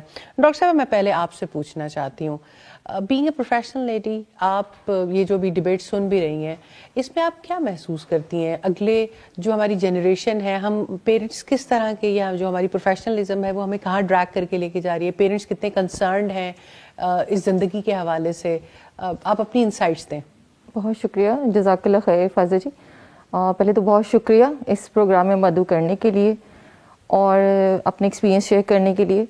اس میں ایک چیز جو میں آبزرو کرتی ہوں لیٹ میرجز اپنے کولیگس میں اور پڑھی لکھی خواتین میں, اٹس اے کامن آبزرویشن. میں اگر میں ٹیچنگ پروفیشن سے مور دین 20 ایئرس سے منسلک ہوں الحمدللہ, تو اس میں 70-30 کی ریشو چل رہی ہے, یا بریک اپس پہ یا لیٹ میرجز پہ. اور وہی کمپیٹیبلٹی ایشوز جیسے اساتذہ جی نے پہلے بات کی, اس میں مجھے لگتا ہے پیرنٹنگ کا بہت بہت زیادہ رول ہے. نمبر 1 تو یہ کہ ہم جب ایز پیرنٹس ہم چاہتے ہیں کہ ہماری بیٹی بہت تعلیم یافتہ ہو اور معاشرے میں ایسی جگہ پہنچے کہ وہ ایک فیملی یونٹ کا جب حصہ بنے تو وہ کم از کم اتنا کما رہی ہو کہ اپنے ہسبینڈ کے جتنے حقوق اس فیملی یونٹ میں لے سکے. تو ایک اس کو یہ دینا کہ آپ پڑھ لکھ جائیں اور پھر آپ اتنا ہی کمائیں جتنا آپ کا شوہر کما رہا ہے. پھر جب اس فیملی میں آپ آئیں گی تو آپ وہی سب رائٹس آپ کو ملیں گے جو آپ کے شوہر کو مل رہے ہیں, اور آپ کبھی دبائی نہیں جائیں گی, نہ آپ کے حقوق دبائے جائیں گے, ایک فریڈم دی جا رہی ہے. دوسرے, جب وہ اگر ورکنگ مدر ہو جاتی شادی کے بعد تو ایز اے پروفیشنل گرومنگ اس کو اتنا زیادہ فیڈ کیا جاتا ہے کہ الحمدللہ جیسے اب اساتذہ کے انسٹیٹیوٹ النور کے ساتھ آئی ایم کنیکٹڈ, تو میرا اپنے بچوں کی as a parent brought up کرنا اور اپنے اسٹوڈنٹس کو ٹیچ کرنا 360 ڈگری چینج ہو گیا. اچھا, مجھے لگا کہ وہ میرا concept totally it's a different version now الحمدللہ for last few years. But مجھے لگتا ہے اس میں دونوں ٹیچر کا بھی اور پیرنٹس کا بھی بہت زیادہ رول ہے کہ جب وہ ایز اے پروفیشنل فگر بنتی ہے وہ بچی, تو پھر وہ جب سوسائٹی کا حصہ بنتی ہے ایز اے ورکنگ مدر, اور جب وہ کسی ادارے کو جوائن کر لیتی ہے اور اس انسٹیٹیوٹ کے ریلیشن سے وہ اس مقصد کو, دنیا میں آنے کے مقصد کو اور اپنے ایز اے پیرنٹ مقصد کو انڈرسٹینڈ کرتی ہے تو سوسائٹی اس کو ڈیمورلائز کرتی ہے. سوسائٹی اس کو کہتی ہے نہیں ابھی تو تمہارے پروفیشن میں تم نے یہ بھی سیکھنا ہے, یہ بھی سیکھنا ہے, اور دنیا تو ایک سمندر ہے علم کا, اس میں تو ہر روز سائنس میں کچھ نیا آ رہا ہے, تو آپ کا وہ ختم کبھی ہوگا ہی نہیں. جیسے اب ہم دیکھ رہے ہیں آرٹیفیشل انٹیلیجنس ایک فتنہ آ چکا, اس طرح ہر 5 سال بعد ایک نالج کا ایک نیا سمندر آئے گا اور اس کو کہا جائے گا کہ اب یہ سیکھو پھر کوپ کر سکتی ہے سوسائٹی میں. تو ایز اے پروفیشنل بھی اس کو سب طرف سے یہی پریشر ہے کہ بس تم سوسائٹی میں ایک پروڈکٹیو فگر بن جاؤ. اور شوہر چاہے گا کہ وہ اگر میری ورکنگ وائف ہے تو ایز اے وائف وہ صرف اپنی رسپانسبلٹیز لے کہ ایز اے مدر اس نے اللہ تعالیٰ نے کیا مقصد دیا تھا, بچوں میں ایز پیرنٹ کیا ڈالنا تھا, اس کا تو دور دور تک کوئی تصور ہی نہیں ہے. کیونکہ وہ اتنا انگیج ہے فیملی یونٹ کو لے کر اور اپنے پروفیشن کو لے کر, وہ کیسے سوچ سکتی ہے کہ میرا کوئی اور مقصد بھی تھا اس دنیا میں آنے کا. اور وہی جو چیزیں اب بچوں کو پیرنٹنگ میں کیا کر رہے ہیں, بچوں کو پیرنٹنگ میں کریں بیٹا یہ مت کرو کیونکہ تم میری ناک کٹوا دو گے. اپنی عزت اپنی اناؤس کے اندر ڈال رہے ہیں. ہم یہ نہیں کہہ رہے کہ بیٹا یہ مت کرو کیونکہ اللہ تعالیٰ اس سے ناراض ہوں گے. آپ اس کو کنیکٹ کریں اپنی ذات کے ساتھ, اور جب وہ بڑی ہو کے کسی فیملی کا حصہ بنے گی تو وہ پھر اپنی ہی ڈیمانڈز ہوں گی, اس کی اپنے ہی رائٹس ہوں گے. وہ اللہ تعالیٰ کے دیے ہوئے مقصد تو کہیں نہیں ہوں گے پھر پیچھے. بینگ اے پروفیشنل مدر آپ کس طرح سے جسٹیفائی کرتی ہیں اپنے کیریئر کے ساتھ بھی اور پھر بچوں کے ساتھ بھی اور گھر کے ساتھ بھی؟ مجھے لگتا ہے الحمدللہ اللہ تعالیٰ برکت ڈال دیتا ہے. میں اپنے اسٹوڈنٹس کو بھی یہ کہتی ہوں کہ جب آپ اپنے وقت, اپنے علم, اپنی نعمت میں سے ایک حصہ اللہ تعالیٰ کی راہ میں لگاتے ہیں, آپ کی ہر چیز آسان ہوتی چلی جاتی ہے الحمدللہ. یعنی professionalism is not a bad thing. Not a compromise. I am an online teacher. میں free of cost like 2 WhatsApp group for last 8-9 years پڑھا رہی ہوں الحمدللہ. ماشاءاللہ. اور مجھے کہے بغیر میں نہیں لوگوں کو جا کے کہتی کہ آپ میرے گروپس جوائن کریں, میں آپ کو پڑھا رہی ہوں. انٹرویوز کی پریپریشن کراتی ہوں, ایگزام سیٹنگ میں جاتی ہوں, مطلب میری لائک ملٹی ٹاسکنگ ہے الحمدللہ. لیکن گھر میں as a wife I understand کہ مجھے کوپ کرنا ہے اور مجھے ایسا فگر نہیں بننا کہ میں کسی ادارے سے اگر کنیکٹڈ ہوں الحمدللہ تو مجھے یہ ایک میں اسٹگما بن جوں کہ کیونکہ میں ایک دینی ادارے سے قائم ہوں تو مجھے اپنے رائٹس بہت زیادہ سمجھ آ گئے. اب میرا بیوی کا کردار بہت پیچھے چلا گیا. اب میرے بچے کدھر بھی پڑھیں کچھ بھی کریں مجھے کچھ نہیں, کیونکہ میں اللہ تعالیٰ کے مقصد کو لے کے چل رہی ہوں. نہیں, مجھے سب کو ساتھ لے کے چلنا, بیلنسنگ کرنا ضروری ہے, سب کو لے کر چلنا. کیونکہ سب ٹائم ایسا ہوتا ہے کہ جب ہم ایسی ڈسکشن کرتے ہیں تو خدا نخواستہ ایک امپریشن یہ چلا جاتا ہے کہ شاید کوئی پروفیشنل ویمن ہونا ہی کوئی بہت بڑا اسٹگما ہے یا بہت بڑی کوئی یہی بہت بڑا جرم ہے. یعنی آپ بیلنسنگ کرتے ہیں جب لائف میں. بچے پیدا کرنا جرم, آپ مور دین 1 بچے آپ کیسے آپ ڈیمورلائز کریں سوسائٹی میں. شادی کے بعد اس کو یہ بھی سکھا رہے ہیں کہ اپنے بچے بھی لمیٹڈ پیدا کرنا, یہ بھی کانسیپٹ دیا جا رہا ہے بچیوں کو. یہ بھی وہ ڈیسائیڈ کر کے آ رہی ہیں پیرنٹس کی طرف سے کہ آپ کتنے بچے ایک فیملی یونٹ میں لے کر چلیں گی. تو یہ تو ایک بڑا ڈفرینٹ مقصد ہم دے رہے ہیں. آپ اللہ تعالیٰ کے جو مقصد تھے ان کو باؤنڈریز خود سیٹ کر رہے ہیں. اور الحمدللہ جیسے میں اپنے بچوں میں اب دیکھتی تھی, النور انٹرنیشنل سے انہوں نے ونٹر کورس کیا, ہم نے بہت پروموٹ کیا, اور پھر جو اس کی ایک کریکولم تھا اس کو جب میں اپنے کولیگس میں شیئر کر رہی تھی تو ان میں ایک بہت پازیٹیوٹی آ رہی تھی. دیور لائک ایک ایسا سائنٹیفک اور ریسرچ اورینٹڈ بھی ادارہ دینی ہو سکتا ہے کہ جو بچوں میں آج کے معاشرے سے ریلیٹڈ ان کو کانسیپٹ دے رہا ہے. مطلب میرے بچوں کو یہ نہیں کہا جا رہا بس یہ دعا رٹا لگا لو یہ یاد کر لو. ان کو اسائنمنٹس دی جا رہی ہیں, ان کو ایکٹیویٹیز دی جا رہی ہیں. مطلب ٹائپ آف کریکولم وہی ہے جو آج کے ماڈرن اسکول کا تھا الحمدللہ. تو آئی واز لائک انسپائرڈ. تو I or my children will be inshallah will be an inspiration for others as well. Education is necessary. Yes. جی میں آپ سے نشاب آپ کی طرف آنا چاہتی ہوں. آپ ایک اکیڈمی بھی چلاتی ہیں جہاں پر آپ ٹین ایجر بوائز گرلز کے ساتھ انٹریکشن رکھتی ہیں. آپ ان کے رویوں میں کیا چیز محسوس کرتی ہیں؟ جو بات میں دیکھتی ہوں جو مجھے نظر آتا ہے نا وہ یہ کہ پیرنٹس کی ساری جو فوکس ہے نا وہ ایکوائرڈ نالج پہ لگا ہوا ہے کہ بچے کس طرح سے گریڈز اچھے لے سکتے ہیں, کس طرح سے وہ پوزیشنز لے سکتے ہیں, بس اسی پہ ان کا فوکس نظر آتا ہے. اور باقی جو ریویلڈ نالج ہے اس کے لیے ہماری جو ہے وہ پیرنٹس کی ساری رسپانسبلٹی, وہ یہ سمجھتے ہیں کہ آپ نے قاری صاحب کو ہائر کیا ہوا ہے, وہ آ کے آپ کے بچوں کو قرآن پڑھا جاتا ہے, بس انف ہے. 1-2 دفعہ قرآن مجید ختم ہو گیا ہے, بس ٹھیک ہو گیا ہے. اس کے بعد قاری صاحب کے پاس دعائیں اور وہ کچھ سورہ 30 پارہ کی اگر ان کو حفظ ہیں تو بس ان کی ذمہ داری پوری ہو گئی. مجھے یہ بہت جو چیز جو ہے نا وہ ٹریگر کرتی ہے کہ پیرنٹس جو ہیں وہ اپنی ڈیوٹی اس طرح سے پوری نہیں کر پا رہے. انسٹیٹیوشنس کو دیکھیں آپ تو وہاں بھی بچوں کو سارا دن ایک ہی چیز, جس طرح اسلامیات کا اگر میں بات کرتی ہوں کہ اسلامک اسٹڈیز کو اگر ہم دیکھتے ہیں نا تو اس میں صبر بچوں کو سکھایا جاتا ہے, شکر پڑھایا جاتا ہے, سکھایا نہیں جاتا, پڑھایا جاتا ہے. نبی صلی اللہ علیہ وسلم نے جب کبھی بھی کسی کو کوئی بھی نصیحت کی تو وہ قرآن کے حوالے سے کی. قرآن کا آپ نے جب کبھی بھی جو بھی نصیحت کی وہ قرآن ہی آپ بیان کرتے تھے. تو میرا بہت دل چاہتا ہے کہ بچوں کے سلیبس میں ہم قرآن ایڈ کر دیں. انفارچونیٹلی ہم نے اس کو ایڈ بھی کیا, ناظرہ پڑھایا, ہم نے تفسیر القرآن جی ایڈ ہوا ہے سلیبس میں, لیکن اس کو بھی ہم سلیبس کے طور پہ پڑھ رہے ہیں. اس میں بھی سلیکٹیو آیات ہوتی ہیں, پوری سورج اسلامک اسٹڈیز کے ساتھ ہے یا باقی سبجیکٹس کے ساتھ بھی یہی ہے کہ کریکولم کو بس نالج ہے اور نالج سارا کچھ ایسا ہی چل رہا ہے, ہر جگہ ایسا ہی ہو رہا ہے, ہر سبجیکٹ کے ساتھ ایسا ہی ہو رہا ہے. ایکسپیریمنٹس کروائے نہیں جاتے, وہ رٹوائے جاتے ہیں, جو میں دیکھ رہی ہوں بچوں میں نا. جو ابھی تک جتنے اسکولس کو میں نے دیکھا ہے ماشاءاللہ, ایک ایکسپیرینس ہے میرا الحمدللہ آلموسٹ 6 to 7 years کا, اس میں میں نے یہی چیز محسوس کی ہے کہ ہم بس جس طرح لارڈ میکالے نے کہا تھا نا کہ ان کو ایک ایسا تعلیمی نظام دو کہ یہ اپنی موت آپ مر جائیں. تو یہ وہ سسٹم ہے کہ جو ہمیں سر اٹھانے نہیں دیتا, ہمارے بچوں کو فرصت ہی نہیں ہوتی, نہ وہ اس طرح سے کوئی باڈی ایکٹیویٹیز ہیں ان کی, بس رٹیں, بس یہی ان کا فوکس ہے. تو اسی لیے پھر الحمدللہ ہم نے بچوں کو سمر کورس بھی کروایا, اور استاذہ کے لیکچر الحمدللہ ویکلی ہم ایک لیکچر لیتے ہیں جس میں تھوڑا سا ہم کوشش کرتے ہیں کہ بچوں میں تھوڑا سا شعور بیدار ہو. الحمدللہ, اللہ تعالیٰ آپ کو برکت دے جی.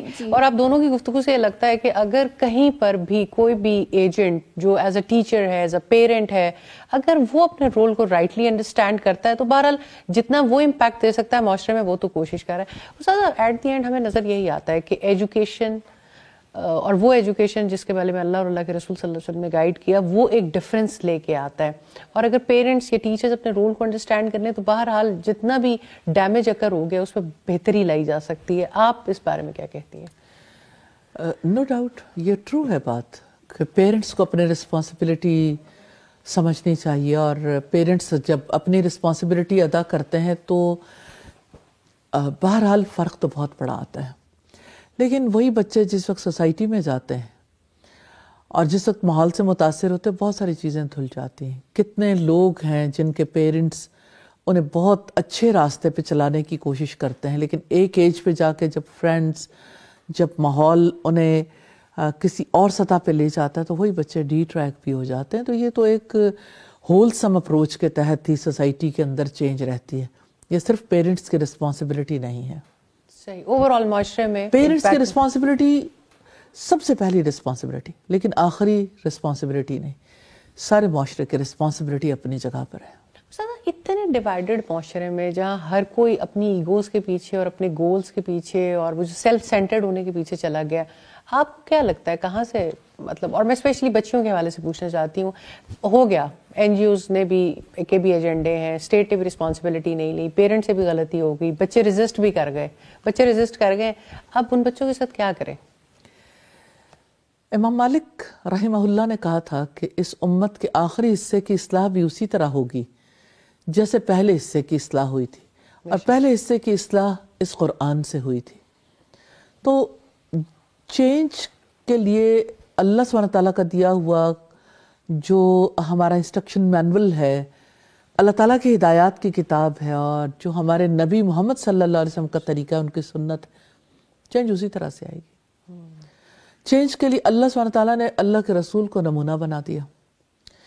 آپ یہ دیکھیں, مثال کے طور پر ہم مطلب میرجز کی بات کر رہے ہیں, صرف اس ایک اینگل کو دیکھیں تو آپ کی ہر شادی میں ہمارے لیے کتنا بڑا نمونہ ہے.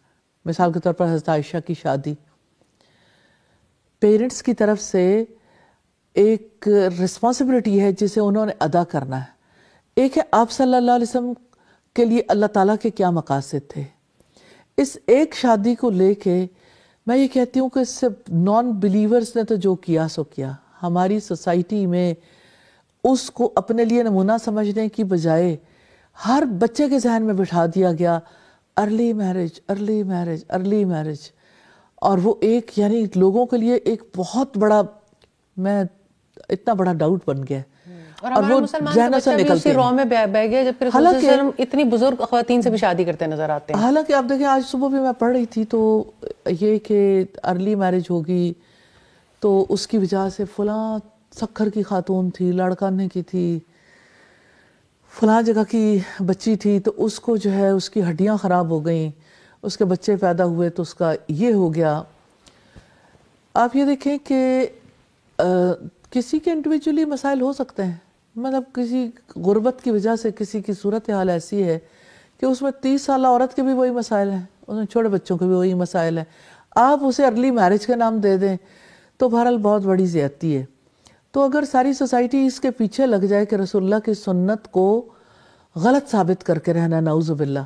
اور پھر آپ دیکھیں کہ رسول اللہ نے جب حضرت خدیجہ سے نکاح کیا، اس نکاح میں ہمارے لیے کتنا بڑا سکوپ ہے کہ ایک عورت بھی اس مقام پر آ سکتی ہے کہ وہ کسی کے اندر اچھے اوصاف دیکھتی ہے تو رشتے کے لیے صرف یہ مرد کا کام نہیں ہے، ایسا کوئی پروپوزل اس کی جانب سے بھی ہو سکتا ہے. اور اگر ہم دیکھیں جیسے آپ کا نکاح یعنی حضرت صفیہ سے آپ نے نکاح کیا تو ایک غلام عورت ہے، اس کو کتنا بڑا سٹیٹس دیا، اس کو آزاد کر کے اس کے ساتھ نکاح کرنا، اس میں بہت بڑی خیر ہے.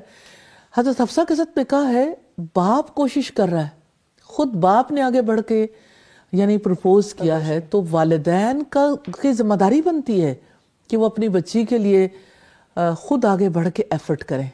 اب گھر بیٹھ کے والدین یہ چاہتے ہیں کہ خود بخود کوئی نہ کوئی رشتہ آئے گا تو ٹھیک ہے، ورنہ یعنی ایفرٹ نہیں کرنی. تو حضرت حفصہ کے نکاح میں ہمارے لیے بڑی خیر ہے، ہمیں ضرور یہ دیکھنا چاہیے. پھر اب دیکھیں کہ نبی صلی اللہ علیہ وسلم نے جن جن خواتین کے ساتھ نکاح کیے، ڈیفرنٹ ایج گروپ کی خواتین کے ساتھ، حضرت ام سلمہ کو دیکھیں 8 بچوں کی امی ہیں اور بیوہ عورت ہے، تو بیوہ عورتوں کے لیے بھی نکاح کا سلسلہ موجود ہے.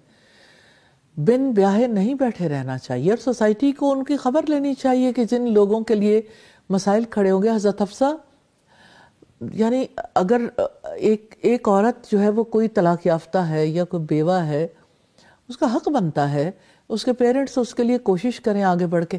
مجھے ملائیشیا کے بارے میں کسی نے بتایا کہ ملائیشیا کا ایک بہت بڑا ایشو ہے کہ وہاں والدین کے ذمے بیٹے اور بیٹی کی شادی کرنا نہیں ہے. جی، والدین بچپن سے ہی اس کے ذہن میں ڈالتے ہیں اور بچے بچیاں اس سے کتنا بھی اوائڈ کریں، انہیں اپنا رشتہ خود تلاش کرنا ہے. اب جس سوسائٹی میں کسی بچے یا بچی نے خود رشتہ تلاش کرنا ہے، آپ اس کی اٹھان دیکھ سکتے ہیں، وہ اٹھانی ڈیفرنٹ ہوگی، ان کا ماحول ہی ڈیفرنٹ ہوگا، طلاقوں کی ریشو بڑھ جائے گی، لوگوں کا نباہ کرنے کا معاملہ. نیچرلی ایک بڑے کی سمجھداری اور ایک بچے کی یا یوتھ کی سمجھداری برابر تو نہیں ہوتی. تو وہی اسی میں خیر ہے جو اللہ کے رسول صلی اللہ علیہ وسلم کی سنت ہے. تو سوسائٹی اگر خیر کی طرف جانا چاہتی تو ہر معاملے میں اللہ کی کتاب اور رسول اللہ کی سنت کی طرف دیکھنا ہوگا. رسول اللہ نے فرمایا تھا ترکت فیکم امرین، میں تم میں 2 چیزیں چھوڑے جا رہا ہوں، اگر ان کو مضبوطی سے پکڑو گے کبھی گمراہ نہیں ہوگے.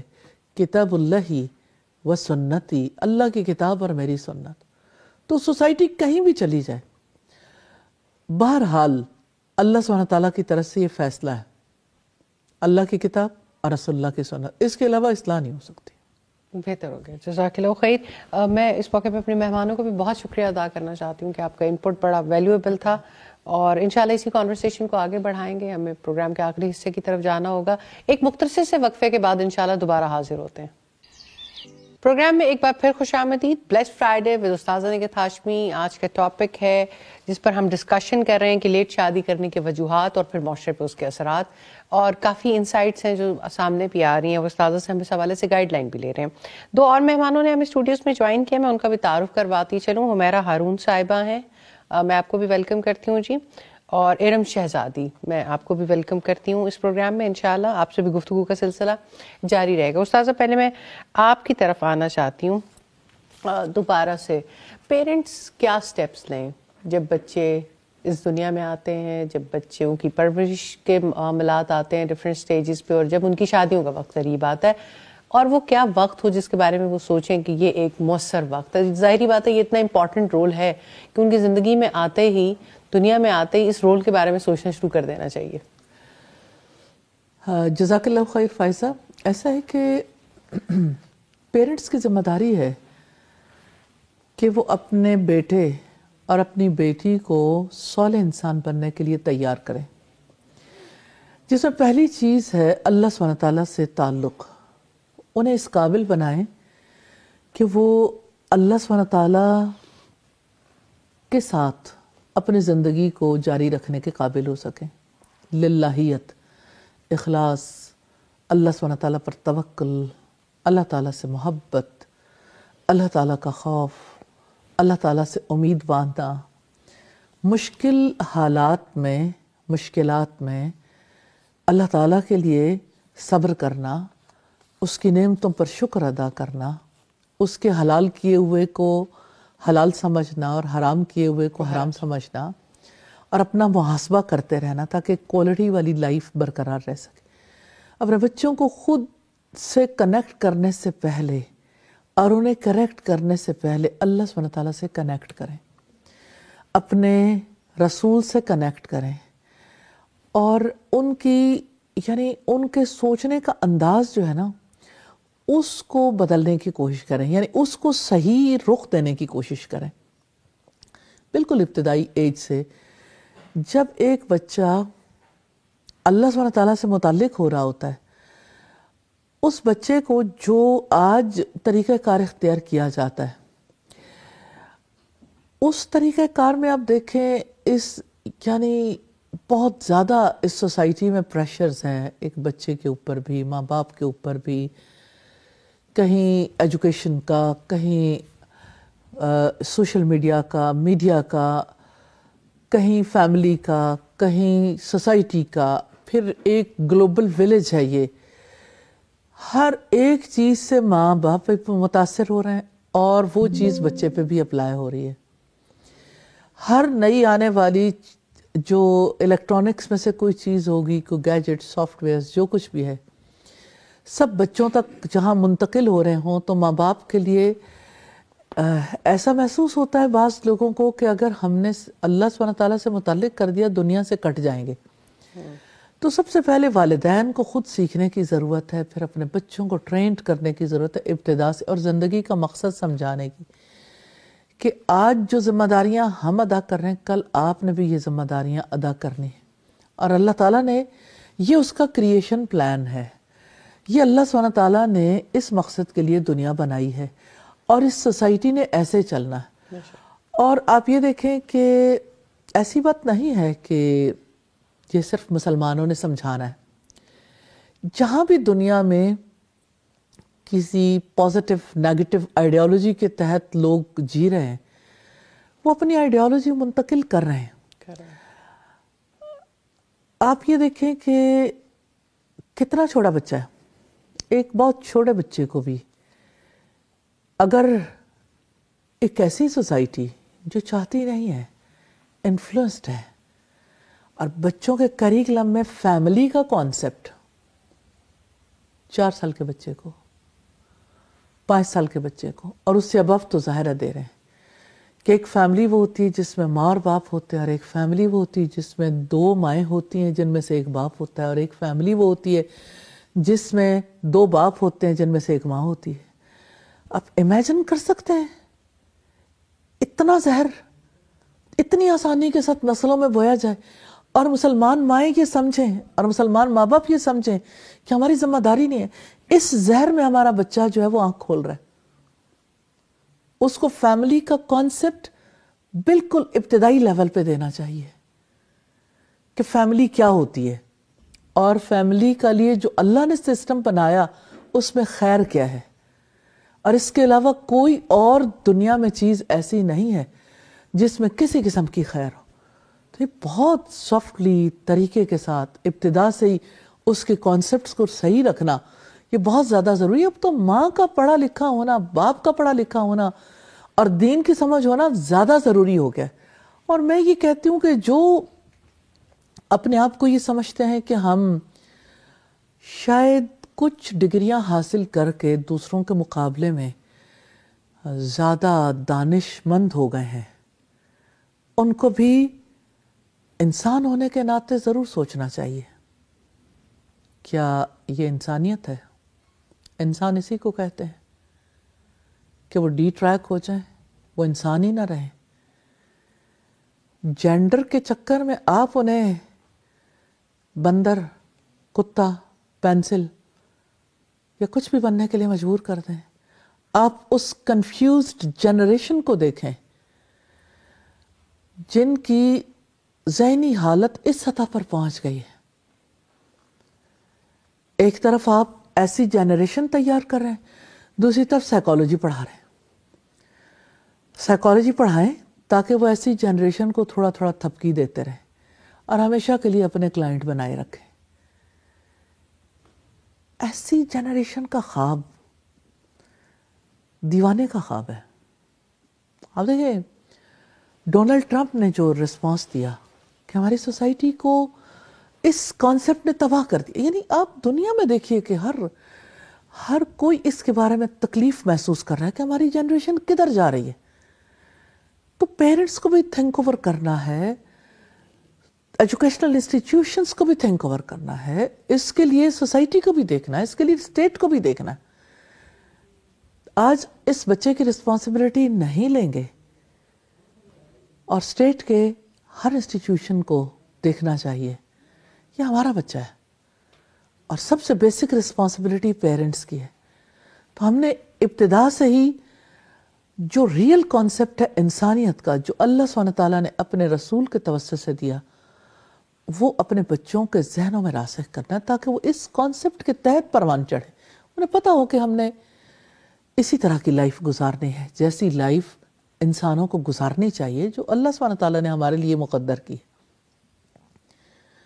جانوروں کی زندگیوں میں کتنی مثالیں ہیں، فطرت سے کتنی مثالیں ہیں جو ہم اپنے بچوں کو سمجھا سکتے ہیں، دے سکتے ہیں۔ تو ہمیں بہرحال ان چیزوں کو دیکھنا ہے اور یہ چیزیں ان کو ایجوکیٹ کرنا ہے۔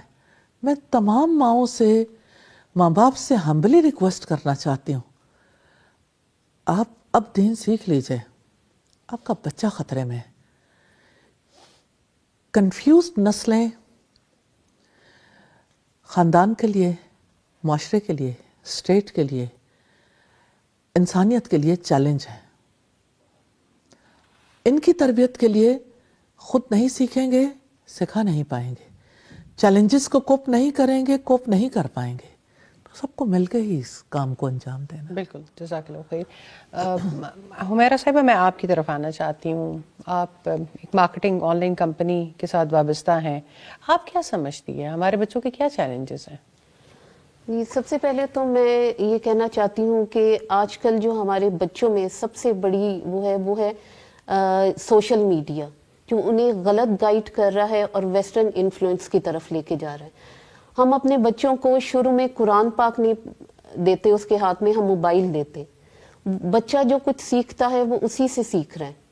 ان کے مائنڈ میں یہ نہیں ہے کہ ہم سیرت نبوی پڑھیں، ہم اپنے نبی کے اس سیرت پہ عمل کریں۔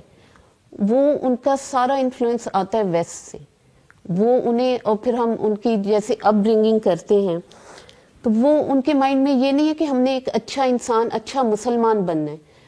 انہیں ہم یہ ان کا مائنڈ سیٹ یہ بناتے ہیں کہ انہوں نے ملین ایئر کیسے بننا ہے، بلین ایئر کیسے بننا ہے۔ جو سوشل میڈیا پہ چل رہا ہے، ٹرینڈز جو چل رہے ہیں، وہ اسی کو دیکھ کر بڑے ہوتے ہیں اور وہ اسی سے سارا کچھ سیکھ رہے ہیں۔ تو یہ ہماری as a parents, as a teacher, as a society, یہ ہماری رسپانسبلٹی ہے کہ ہم اپنے بچوں کی اپ برنگنگ کیسے کرتے ہیں۔ ان کو ہم آیا اپنا کلچر دے رہے ہیں، اپنے ریلیجن سے ان کو اٹیچ کریں کہ ہم ان کو ویسٹ سے انفلوئنس۔ اصل میں پاکستان میں بھی آئیڈینٹی کرائسس بہت بڑا ایک ایشو بن گیا، اور اس میں میڈیا تو ہمیشہ ہی ایک انفلوئنشل فیکٹر تھا، سوشل میڈیا کیونکہ ایکسس بہت زیادہ ہو گئی، تو آپ نے اچھی طرف توجہ دلائی۔ ارم شہزادی صاحبہ، میں آپ سے پوچھنا چاہتی ہوں، آپ آج کے موضوع کے حوالے سے کوئی انپٹ دینا چاہے، کیا آپ سمجھتی ہیں، کس طرح سے معاشرے کو دیکھتی ہیں؟ بہت شکریہ، آپ نے مجھے یہاں پہ مدعو کیا۔ سب سے پہلے تو اساتذہ کرام کا اور آپ کا بہت شکریہ۔ میں جس طرف چاہتی ہوں کہ میں کروں وہ یہ ہے کہ as a mother, as a teacher, جیسے انہوں نے ابھی بات کی بہن نے بہت اچھی بات کی کہ ہم سبھی مل کے ایک بچے کے اوپر جو ہے انفلوئنس کرتے ہیں، ایک اثر ڈالتے ہیں. تو بات پھر وہی ہے کہ ہم لوگ جو ہیں وہ دوڑ میں لگے ہوئے ہیں، بس وہی ایک دوڑ چل رہی ہے کہ یہ حاصل کرنا ہے، وہ حاصل کرنا ہے، یہ حاصل کرنا ہے. بس ظاہری طور پہ ہم رہ گئے ہیں. جو ہمارا اللہ تعالیٰ کے ساتھ ایک لنک ہے، ایک کنیکشن ہے، اس میں تھوڑی سی کمی آ گئی ہے. یہ نہیں ہے کہ وہ نہیں ہے، ماشاءاللہ بہت سے پروگرامز ہو رہے ہیں، بہت سے جو ہیں سوسائٹی میں بہت سے NGOs ہیں، بہت سے اسلامک پوائنٹ آف ویو سے بہت سے ادارے ہیں جو بہت اچھا کام کر رہے ہیں. تو بس مجھے جو فیل ہوتا ہے، مجھے یہ لگتا ہے کہ ہمارا جو ایک کنیکشن ہے نا اللہ تعالیٰ سے، وہ تھوڑا کم ہو گیا ہے، جس کی وجہ سے ہمارے ایک وہ میرٹس جو ہیں وہ چینج ہو گئے ہیں. جیسے ایک بچی ہے، اگر وہ زیادہ عمر کی شادی کی بات ہو رہی تھی، تو اگر ایک بچی ہے تو وہ اس کے بھی ایکسپیکٹیشن زیادہ ہیں، لیکن جب اس کے کرنے کی باری آتی ہے تو وہ بعض اوقات ایسا ہوتا ہے کہ ہم ایکسپیکٹ زیادہ کر رہے ہوتے ہیں، لیکن جب ہم پریکٹیکلی کرنے لگتے ہیں تو ہم خود پیچھے ہو جاتے ہیں. تو ہمیں چاہیے کہ جو ہم ایکسپیکٹ کر رہے ہیں ہم خود بھی اس کو اپنے اوپر لاگو کریں، ہم خود بھی اس کے اوپر پریکٹیکلی کر کے دکھائیں. جیسے ایک مدر ہے، وہ ایک رول ماڈل ہے. ظاہر ہے جہاں سے آپ کی تعلیم شروع ہوئی ہے وہ ایک رول ماڈل ہے مدر. اگر ایک مدر جو ہے وہ سارا کچھ کر رہی ہے، as a teacher, as a mother, وہ سب کچھ کر رہی ہے، وہ اپنے بچوں کو اپ گرو بھی کر رہی ہے، معاشرے کے ساتھ بھی چل رہی ہے، سوسائٹی کے ساتھ بھی چل رہی ہے، اور اس کے ساتھ ساتھ وہ ہر کام میں، ہر میٹر میں اپنی سوچ کو اس طرح کر لے، اپنی سوچ کو اس طرح سے بدل لے کہ میں جو بھی کر رہی ہوں وہ اللہ کی طرف سے ہے. اس کے لیے اب ایجوکیشن کی ضرورت ہے نا، جو دوبارہ اللہ تعالیٰ سے ایجوکیشن ہے، لیکن پریکٹیکلی مجھے لگتا ہے ہم تھوڑا سا پیچھے. ایجوکیشن ہے، MSc ہیں، MPhil ہیں، PhDs ہیں. ہم ہمیشہ اپنے پروگرام میں بات کرتے ہیں that is a skill based knowledge جو آپ کے پاس ہے، زندگی کا علم تو نہیں. بلا شبہ MSc باٹنی ہو جانا یا کیمسٹری ہو جانا، آپ کے پاس زندگی کا علم تو نہیں آتا. وہ تو ایک اسکل ہے. آپ کو ایک سرٹن، آپ ڈاکٹر ہیں تو آپ کے پاس کچھ اسکلز ہیں، آپ انجینئر ہیں تو آپ کے پاس، لیکن لائف اسکلز تو نہیں ہے. لائف اسکلز سکھانے کی بہرحال ضرورت ہے. اس وقت ہم ایک دفعہ پھر آپ کی طرف آنا چاہتی ہوں، کیونکہ جب بھی ہم رول ماڈلز کی بات کرتے ہیں اور بینگ اے خواتین، ہم یہ چاہیں گے کہ رسول اللہ صلی اللہ علیہ وسلم کی زندگی میں صحابیات کا بھی ایک بڑا اہم کردار نظر آتا ہے. رسول اللہ ان کو کس طرح سے ایڈوائس دیتے تھے، اور وہاں پر ہمیں جلد شادی کی یا بہترین شادی کی کیا مثالیں ملتی ہیں یا بر وقت شادی کی؟ دیکھیں پریکٹیکل اگزامپلس ہیں. خود رسول اللہ صلی اللہ علیہ وسلم نے جو شادیاں کی وہ خود بہت بڑی مثال ہیں، اور نیچرلی رسپانسبلٹی صحابیات پر ڈائریکٹلی نہیں تھی.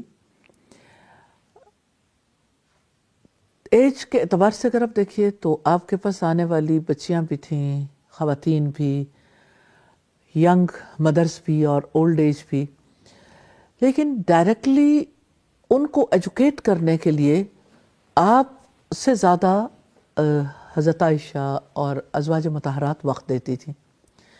اپنے معاملات لے کے جس وقت وہ آتی تھیں تو ان کو گائیڈ کرتے تھے. جو چیز رسول اللہ صلی اللہ علیہ وسلم کی یعنی تربیت میں رہنے والے لوگوں کے اندر آئی تھی وہ یہ کہ اپنی ذمہ داریوں کو بر وقت اور آسان طریقے سے ادا کریں. تو اس اعتبار سے آپ صلی اللہ علیہ وسلم نے جو کیا، جو کہا، وہ انہوں نے ایکسیپٹ کیا. آپ کی شادیوں کی بات ابھی ہم تھوڑی دیر پہلے بھی کر رہے تھے کہ آپ نے مختلف ایج کی خواتین سے شادیاں کیں اور مختلف سٹیٹس کے لوگوں عورتوں سے شادیاں کیں، بچوں والیوں سے بھی کیں، طلاق یافتہ سے بھی کیں، بیوہ عورتوں سے بھی کیں. اور یہ ہے کہ یعنی حضرت خدیجہ نے آپ کو پروپوز بھی کیا، اور اس طرح سے اگزامپل سیٹ ہو گئیں. والدین کی ذمہ داری بھی پتہ چلتی ہے، جیسے حضرت عمر نے اپنی رسپانسبلٹی ادا کی، جیسے حضرت ابو بکر نے اپنی بیٹی کا نکاح کیا. تو ہمیں وہاں پریکٹیکل صورتحال زیادہ ملتی ہے، جس میں ہمیں یہ ملتا ہے کہ آپ صلی اللہ علیہ وسلم نے کس طرح سے ان چیزوں کو جو ہے وہ رواج دینے کی کوشش کی. تو پریکٹیکلی آپ کے گھرانے سے آپ کے صحابہ کرام جیسے یعنی وہ جس طرز عمل کو دیکھتے تھے اس کو اپنانے کی کوشش کرتے تھے. یہ اس سوسائٹی کا ایشو ہی نہیں تھا کہ وہاں پہ کسی کو اس اعتبار سے ایجوکیٹ کرنے کی کوشش کی جاتی کہ آپ کی بیٹی جو ہے وہ گھر بیٹھی ہے، اس کے نکاح کے معاملات ہیں. جو میکسیمم ہمیں زیادہ سے زیادہ ایڈوائس ملتی ہے وہ یہ کہ نکاح کے مقصد کو سامنے رکھو، دینداری کی بنیاد پر نکاح کرنا ہے، پھر یہ نکاح جو ہے وہ دو محبت کرنے والوں کے لیے ایک سیر اس سے بڑھ کر نہیں ہو سکتی، پھر یہ کہ نکاح کو اللہ کو زیادہ نکاح وہ پسند ہیں جو آسان ہو، پھر یہ کہ مہر جو ہے وہ ہر ایک کی استطاعت کے مطابق ہو، پھر یہ کہ نکاح کی شرائط کے حوالے سے. لیکن اگر ہم لیٹ میرجز کے حوالے سے دیکھیں تو وہ اس سوسائٹی کا ایشو نہیں تھا. یہ اس سوسائٹی، وہاں تو ارلی میرجز تھیں، اور یہ ہے کہ کوئی بیوہ نہ رہ جائے. جیسے قرآن حکیم میں آتا ہے کہ جو بھی تم میں سے بے نکاح کے رہ جائیں ان کے نکاح کر دو. تو جو اللہ کا حکم آ جاتا تھا وہاں سوسائٹی کے لوگ تو اس کے اوپر پورے طریقے سے عمل پیرا ہوتے تھے. اور جہاں تک یعنی کوئی کسی سوسائٹی کا ایشو بنتا ہے تو اس کے بارے میں پھر انسٹرکشن زیادہ آتی ہیں. باقی یہ کہ آپ کے پاس آنے والے زیادہ افراد نے جس اینگل سے بھی آپ سے سوال کیا تو آپ نے اس کو سالو کیا الحمدللہ. اور آپ نے جس طرف توجہ دلائی کہ نکاح جو ہے وہ پاک زندگی گزارنے کے لیے، نظروں کی حفاظت کے لیے، پاک زندگی گزارنے کے لیے جو ہے وہ زیادہ یعنی اہم رول پلے کرتا ہے. تو اپنی یعنی کہ نظروں کی حفاظت کے لیے، اپنے دل، اپنے خیالات اور اپنے زندگی کی حفاظت کے لیے لوگوں نے نکاح کیے، اور ایک سے زائد نکاح کیے. ہاں کثرت سے جو نکاح تھے اس کو ریسٹرکٹ کیا، not more than 4. لیکن یہ ہے کہ باقی تو الحمدللہ یعنی ہر طرح کی ایج کے لیے بھی گنجائش موجود تھی، اور باقی معاملات بھی الحمدللہ بہتر ہو گئے. استاد بہت ساری آرگنائزیشنز ہیں، جب اسٹیٹ رسپانسبلٹی نہیں لیتی تو ایجوکیشن کے معاملات ہو یا باقی سارے ہو، بہت ساری آرگنائزیشنز آگے ہو کے بہت سارے کام کر رہی ہوتی ہیں. آپ کیا سمجھتی ہیں؟ بہت ساری آرگنائزیشن نکاح آسان کی تحریک بھی چلاتی ہیں، مہم بھی چلاتی ہیں. آپ کا ایک ایسی آرگنائزیشن سے تعلق ہے جہاں پر رول آف اے ویمن کو سکھانے کے لیے آپ کی بڑی ایفرٹس ہیں، لیکن آپ اس طرح کی ایفرٹ کو کس طرح سے دیکھتی ہیں؟ کیا معاشرے میں آرگنائزیشنز کا کردار بنتا ہے کہ پھر نکاح کو اتنا عام کیا جائے؟ اللہ کے رسول صلی اللہ علیہ وسلم نے فرمایا مَن رَأَىٰ مِنْكُم مُنْكَرًا فَلْيُغَيِّرْهُ بِيَدِهِ، کہ جو کوئی تم میں سے برائی کو دیکھے تو اس کو اپنے ہاتھ سے روک دے.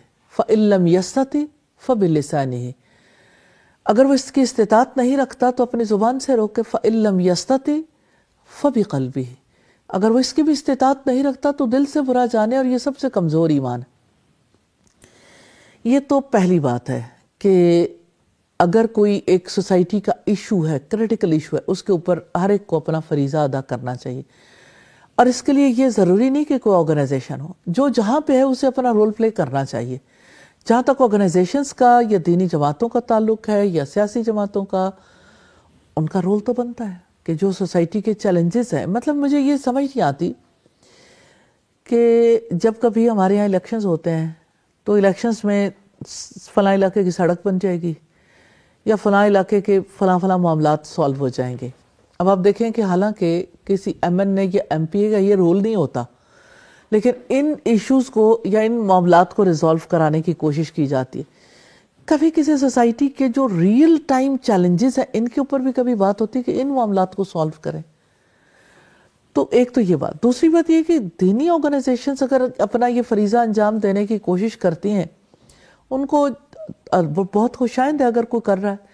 جہاں تک نکاح آسان کی بات ہے نا، تو مجھے لگتا ہے کہ اس کا مفہوم سمجھنا جو ہے نا، اس میں لوگوں نے بڑی غلطی یعنی میں سمجھتی ہوں کہ اس میں تھوڑا انڈرمائن کیا. میں غلطی تو نہیں کہتی، ٹھیک ہو گیا، لیکن اسے انڈرمائن کیا کہ آپ آسانی صرف یہ ہے کہ سادگی سے نکاح کر لیں، ٹھیک ہے، آسانی کے لیے چلو مشترکہ اجتماعی شادیاں کرا دیں، ایک وقت میں جو ہے وہ کھانا ہو جائے، ایک وقت میں جو ہے وہ باقی معاملات ہو جائیں. لیکن ہے وہی نظام، یعنی تھوڑا لوور سٹینڈرڈ پہ لے آؤ. آسانی اسے کہتے ہیں کہ وہ رہے لیکن تھوڑا یعنی اسے منیمائز، اس کے چیلنجز کو کوپ کر لیں. ایک لڑکی یا ایک لڑکا جس نے نکاح کے مقاصد کو نہیں سمجھا، اس کے لیے نکاح کب آسان ہوگا؟ اس کے لیے تو نکاح چیلنج ہی رہنا ہے. تو نکاح میں آسانی تو یہ ہے کہ نکاح کے مقاصد کو سمجھیں اور نکاح کے حوالے سے اپنی ذمہ داریوں کو سمجھیں. اگر آپ وہ بتانے میں کامیاب ہو جاتے ہیں تب آسانی مستقل رہے گی. یہ تو ٹیمپریری طور پر تھوڑا سا جو ہے وہ یعنی یہ اس کا فائدہ ہے اس کا بھی، لیکن یہ ہے کہ اس کو بھی ریئل ٹائم سالو کیا جائے تو وہ ظاہر ہے کہ مائنڈ سیٹ چینج کرنے سے ہی سالو ہوگا. آسانیاں اور طرح سے پیدا ہوتی ہیں کہ اس کے لیے کوئی ضرورت ہی نہیں ان سب چیزوں کی کہ آسانی کے ساتھ رخصتی ممکن ہو جائے. ایک باپ نکاح کے بعد اپنی بیٹی کو، سعید بن مسیب رحمہ اللہ، وہ چھوڑ کے آتے ہیں اپنی بیٹی کو، اپنے اسٹوڈنٹ تھے ان کے جن کے ساتھ نکاح کیا تھا، تو ان کے گھر چھوڑ آتے ہیں. That's it. یعنی اتنی آسانی ہے پھر کہ اس کے لیے آپ کو کوئی لوگ اکٹھے کرنے کی ضرورت نہیں کہ لوگ ہی اکٹھے ہوں اور پھر مل جل کے اسے رخصت کریں اور اس کے لیے خصوصی بہت کچھ اختیار کیا جائے. آسانی تو یہی ہے نا کہ رکاوٹیں عبور کر لی جائیں. جو یعنی اصلاً جو پڑھے لکھے انٹلیکچوئلس ہیں ان لوگوں کو تو خاص طور پہ سوچنا چاہیے کہ اس میں اصل رکاوٹ کیا ہے. تو اصل رکاوٹ جو ہے نا ان ایجوکیٹڈ ہونا، الٹریٹ ہونا، سمجھ نہیں ہے زندگی کی، زندگی کے مقصد کی اور نکاح کے مقصد کی. تو آسانیاں تو اسی طرح سے پیدا ہوں گی کہ لڑکے اور لڑکی کو نکاح اور نکاح کے بعد کی ذمہ داریوں کے لیے تیار کیا جائے، انہیں پیرنٹنگ سکھائی جائے تاکہ وہ اپنا رول پلے کریں، انہیں رشتہ داریاں نبھانا سکھایا جائے. یہ اگرچہ ساری زندگی کی بات ہے لیکن پھر بھی میں سمجھتی ہوں کہ نکاح سے پہلے ضرور ایسے کورسز سے گزارنا چاہیے بہتر ہوگا جس کی وجہ سے وہ سیکھ سکیں. استاذہ میں آخر میں پھر بھی چاہتی ہوں کہ آپ ینگسٹرز کو کوئی ایسی ایڈوائزز دینا چاہیں جس سے ارلی میرجز یا بر وقت میرجز کے لیے وہ زیادہ انکریج ہو سکیں. تو آپ بچیوں کو کیا ایڈوائس ایسا کرنا چاہیں گی کہ زندگی ان کے لیے ایک خوشگوار معاملہ ہو؟ فائزہ جی، نکاح اللہ سبحانہ تعالیٰ کا بنایا ہوا نظام ہے، ہم بھاگ نہیں سکتے. اگر ہم بھاگیں گے بھاگ کے کہاں جائیں گے؟ اللہ سبحانہ تعالیٰ نے قرآن حکیم میں فرمایا یا معاشر الجن والانس، اے جنوں اور انسانوں کے گروہ، اگر تم زمین اور آسمان کے کناروں سے نکل کر بھاگ سکتے ہو بھاگ دیکھو. نہیں بھاگ سکتے، بڑا زور چاہیے.